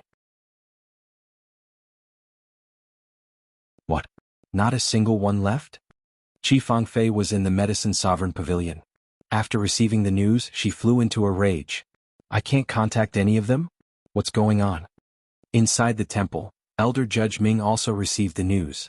Only Xia Wenshu did not reveal too much astonishment after hearing this news. She's back? After Xia Wenshu received the news, he faintly smiled. It was President Long who wanted to soar into the heavens. Yunxing, she had returned. The changes in the little Xiantong were not limited to this.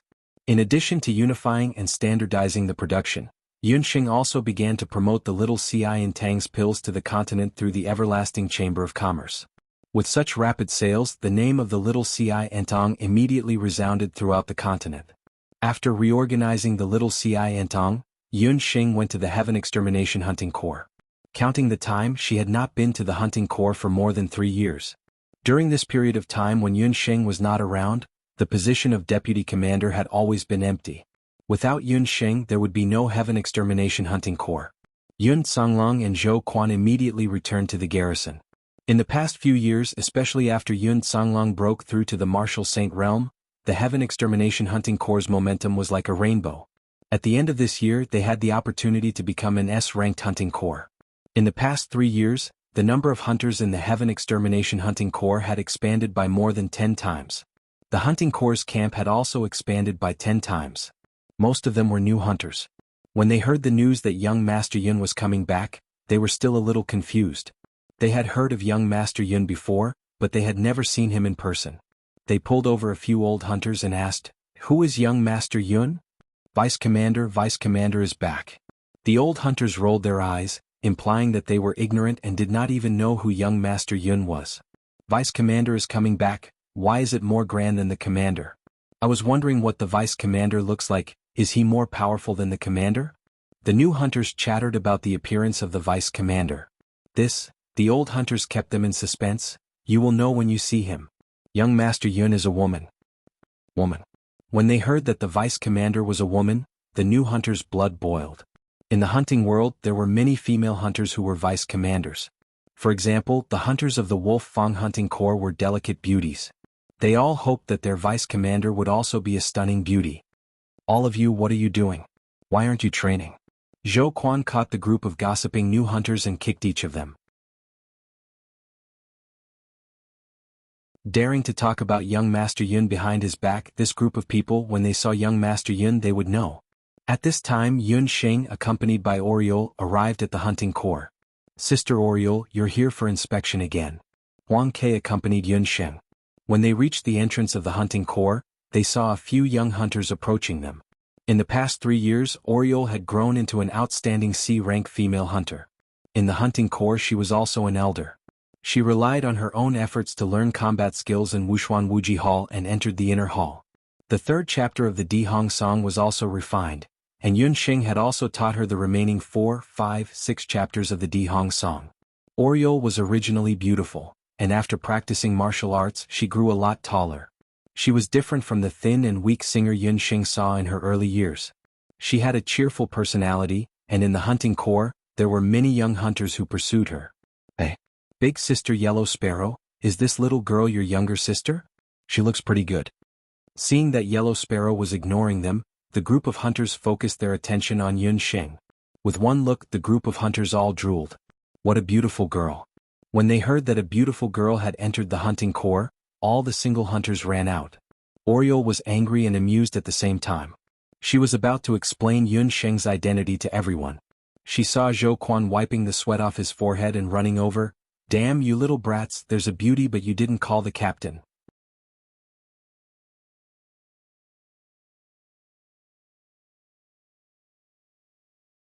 Chapter 531.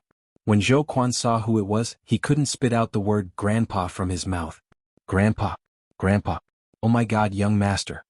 Zhou Quan's tongue was almost tied up. He stuttered for a long time before he managed to form a complete sentence. He had already met Yun Xing a few days ago. However, young Master Yun was busy in Yujing City a while ago. He didn't expect her to come to the hunting corps today. "Captain Grandpa, did you see the pretty lady stutter? But Sister Oriole's sister is really pretty. I think she's even prettier than the imperial concubines and empresses in the palace." The hunters didn't care about anything and dared to say anything. "Shut up." Zhou Quan was anxious. He jumped up and slapped that hunter. That joking hunter immediately stopped talking. "Hello, young master. You're here." Zhou Quan was already a B-rank hunter. He usually acted like a boss in the hunting corps. This was the first time everyone saw him acting like a lackey. "All of you line up and stand at attention. Pay your respects to this young master," Zhou Quan commanded in a loud voice. The hunters finally came back to their senses. This delicate beauty was actually the legendary Yun, who was only second to one person in the Heaven Expedition Hunting Corps. No, even the captain had to stand aside when he saw her. "Young Grandpa." Everyone finally regained their senses. They wished that smoke would come out of their feet. The few hundred people nimbly stood in dozens of rows. All of them puffed out their chests and sucked in their stomachs. They didn't look sideways at all. They were no longer as undisciplined as before. Although everyone was standing, everyone was still muttering in their hearts. This young master looked so delicate. He didn't seem as cruel and inhumane as Captain Zhou described him to be. Yun Xing was no longer around, but the legends about her had always been circulating in the hunting corps. Offending the captain would only result in death, but offending young Master Yun was a fate worse than death. So these are the new hunters. Very good. All of them are very energetic. I'm very satisfied. Yunxing walked in front of her brothers. Her small face was smiling brightly. Looking at the smiling vice-captain, the hunters, especially the young hunters, were so shocked that their eyeballs almost fell out of their sockets. Zhou Quan, on the other hand, had goosebumps all over his body. If yours truly smiled, his life would be over. Oriole, take out the gifts I've prepared for everyone.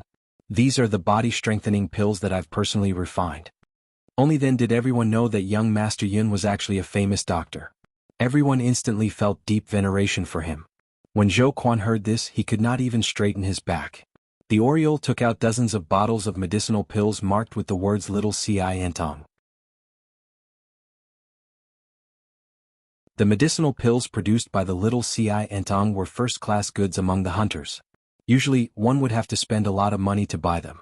After joining the Heaven Extermination Hunting Corps, he would be able to obtain one for free. This benefit was truly not bad. Some of the new hunters were so touched that they couldn't be more touched. Without even thinking, everyone raised their necks and swallowed the pills. Captain Zhou, this pill is yours. Master specially refined it for you. It's double the dosage. The Oriole pursed her cherry lips, looking extremely evil. Zhou Quan's 2 legs were like noodles, twitching and twisting. Once the pills entered their stomachs, everyone's expression changed. On the first day that young Master Yun returned to the hunting corps, the Heaven Extermination Hunting Corps was filled with wails and howls. All the hunters who had taken the beast blood pills that Yun Sheng had refined with the Elven Hellfire and Spring of Life were extremely miserable. Master, will they be all right? The Oriole looked outside the tent with a worried expression. The captain had also said that after Master returned, the group's training plan would be handed over to Yun Sheng. They'll be fine. At most, they'll lose a layer of skin. Yun Sheng flipped through the roster of the hunting corps and discovered that the aptitude of the hunters recruited by the Heaven Extermination Hunting Corps was indeed not bad. Furthermore, Yun Songlong's management was very orderly. He had divided the hunting corps into 2 large groups. One group was made up of martial artists, while the other group was made up of magicians. The martial artists were managed by Yun Songlong, while the magicians were managed by Zhong Shi. In terms of numbers, martial artists made up the majority, and magicians only made up about 10%. Master, there's one more thing. Not long after you left for the immortal abode, Duke Baiming sent 10 hunters back. He said that he promised to help you train them. These 10 hunters are still with Captain Yun. With the Oriole's reminder, Yun Sheng finally remembered that she had previously selected 10 hunters and handed them to Yi Baiming for him to help train them into demon warriors. Yi Baiming's plan was to train a group of private guards for Yun Sheng. However, Yun Sheng had refined the eternal magic artifact, Nouveau Riche Gold, by chance. Once Nouveau Riche Gold appeared, all the talk about private guards was just a joke. However, Yun Sheng was also very curious. How would the demon warriors trained by Yi Baiming be like? How would they compare to the hunters of the Heaven Expedition Hunting Corps? Call those demon warriors over. Also, Zhou Quan and the others should have almost finished fusing with the beast blood. Have them gather 10 people and come over together. Yun Sheng immediately found the group of demon warriors together with the Oriole. After the demon warriors received the order, the 10 of them were already waiting in front of the big tent. As soon as Yun Sheng came out of the big tent, she felt a cold aura hit her in the face. A row of warriors with golden helmets and golden swords stood in 2 rows on both sides. Yun Sheng couldn't help but be surprised. She clearly remembered that the 10 people she had selected for Yi Baiming were all hunters who had taken the tribute of the moon goddess and could sense the magic element. However, the group of people in front of him all had imposing auras. Furthermore, they were all about 2 meters tall. Their original faces were almost completely unrecognizable. Their faces were also covered with masks, only revealing their eyes and nostrils. Their eyes were incomparably firm, without the emotional fluctuations of ordinary people. It was as if even if Mount Tai collapsed in front of them, they would not change their expression. Yun Sheng and the Oriole stood in the middle of these people. Whether it was their imposing manner or their height, they were much shorter. Not only that, these demon warriors all held magic heavy swords in their hands. Each sword was 50 to 60 kilograms. Yun Sheng's eyes lit up. She noticed that the swords in the hands of these demon warriors were not ordinary swords, but magic swords. Every sword was sealed with a dark level spell. Moreover, the strength of these demon warriors was also very astonishing. Yun Sheng roughly estimated that the strength of these people was around the martial venerable level, and the magic level was around the master magician level. This was the group of people she had handed over to Yi Baiming? Yun Sheng's eyes widened. These people were almost like robots. To them Yun Xing was their only master. Yun Xing's orders were everything. Even if Yun Xing ordered them to immediately draw their swords and cut off their heads, they would not even frown. Yi Baiming was too heaven-defying. You're tuning in to the Han Li's Wuxia Adventures YouTube channel. We're so grateful for your support, and don't forget to subscribe to join us on this incredible journey through captivating stories. Your generosity through donations truly makes a world of difference, as it's the primary source of revenue that allows me to expand and enhance this channel for you. Thank you from the bottom of my heart for being a part of this adventure.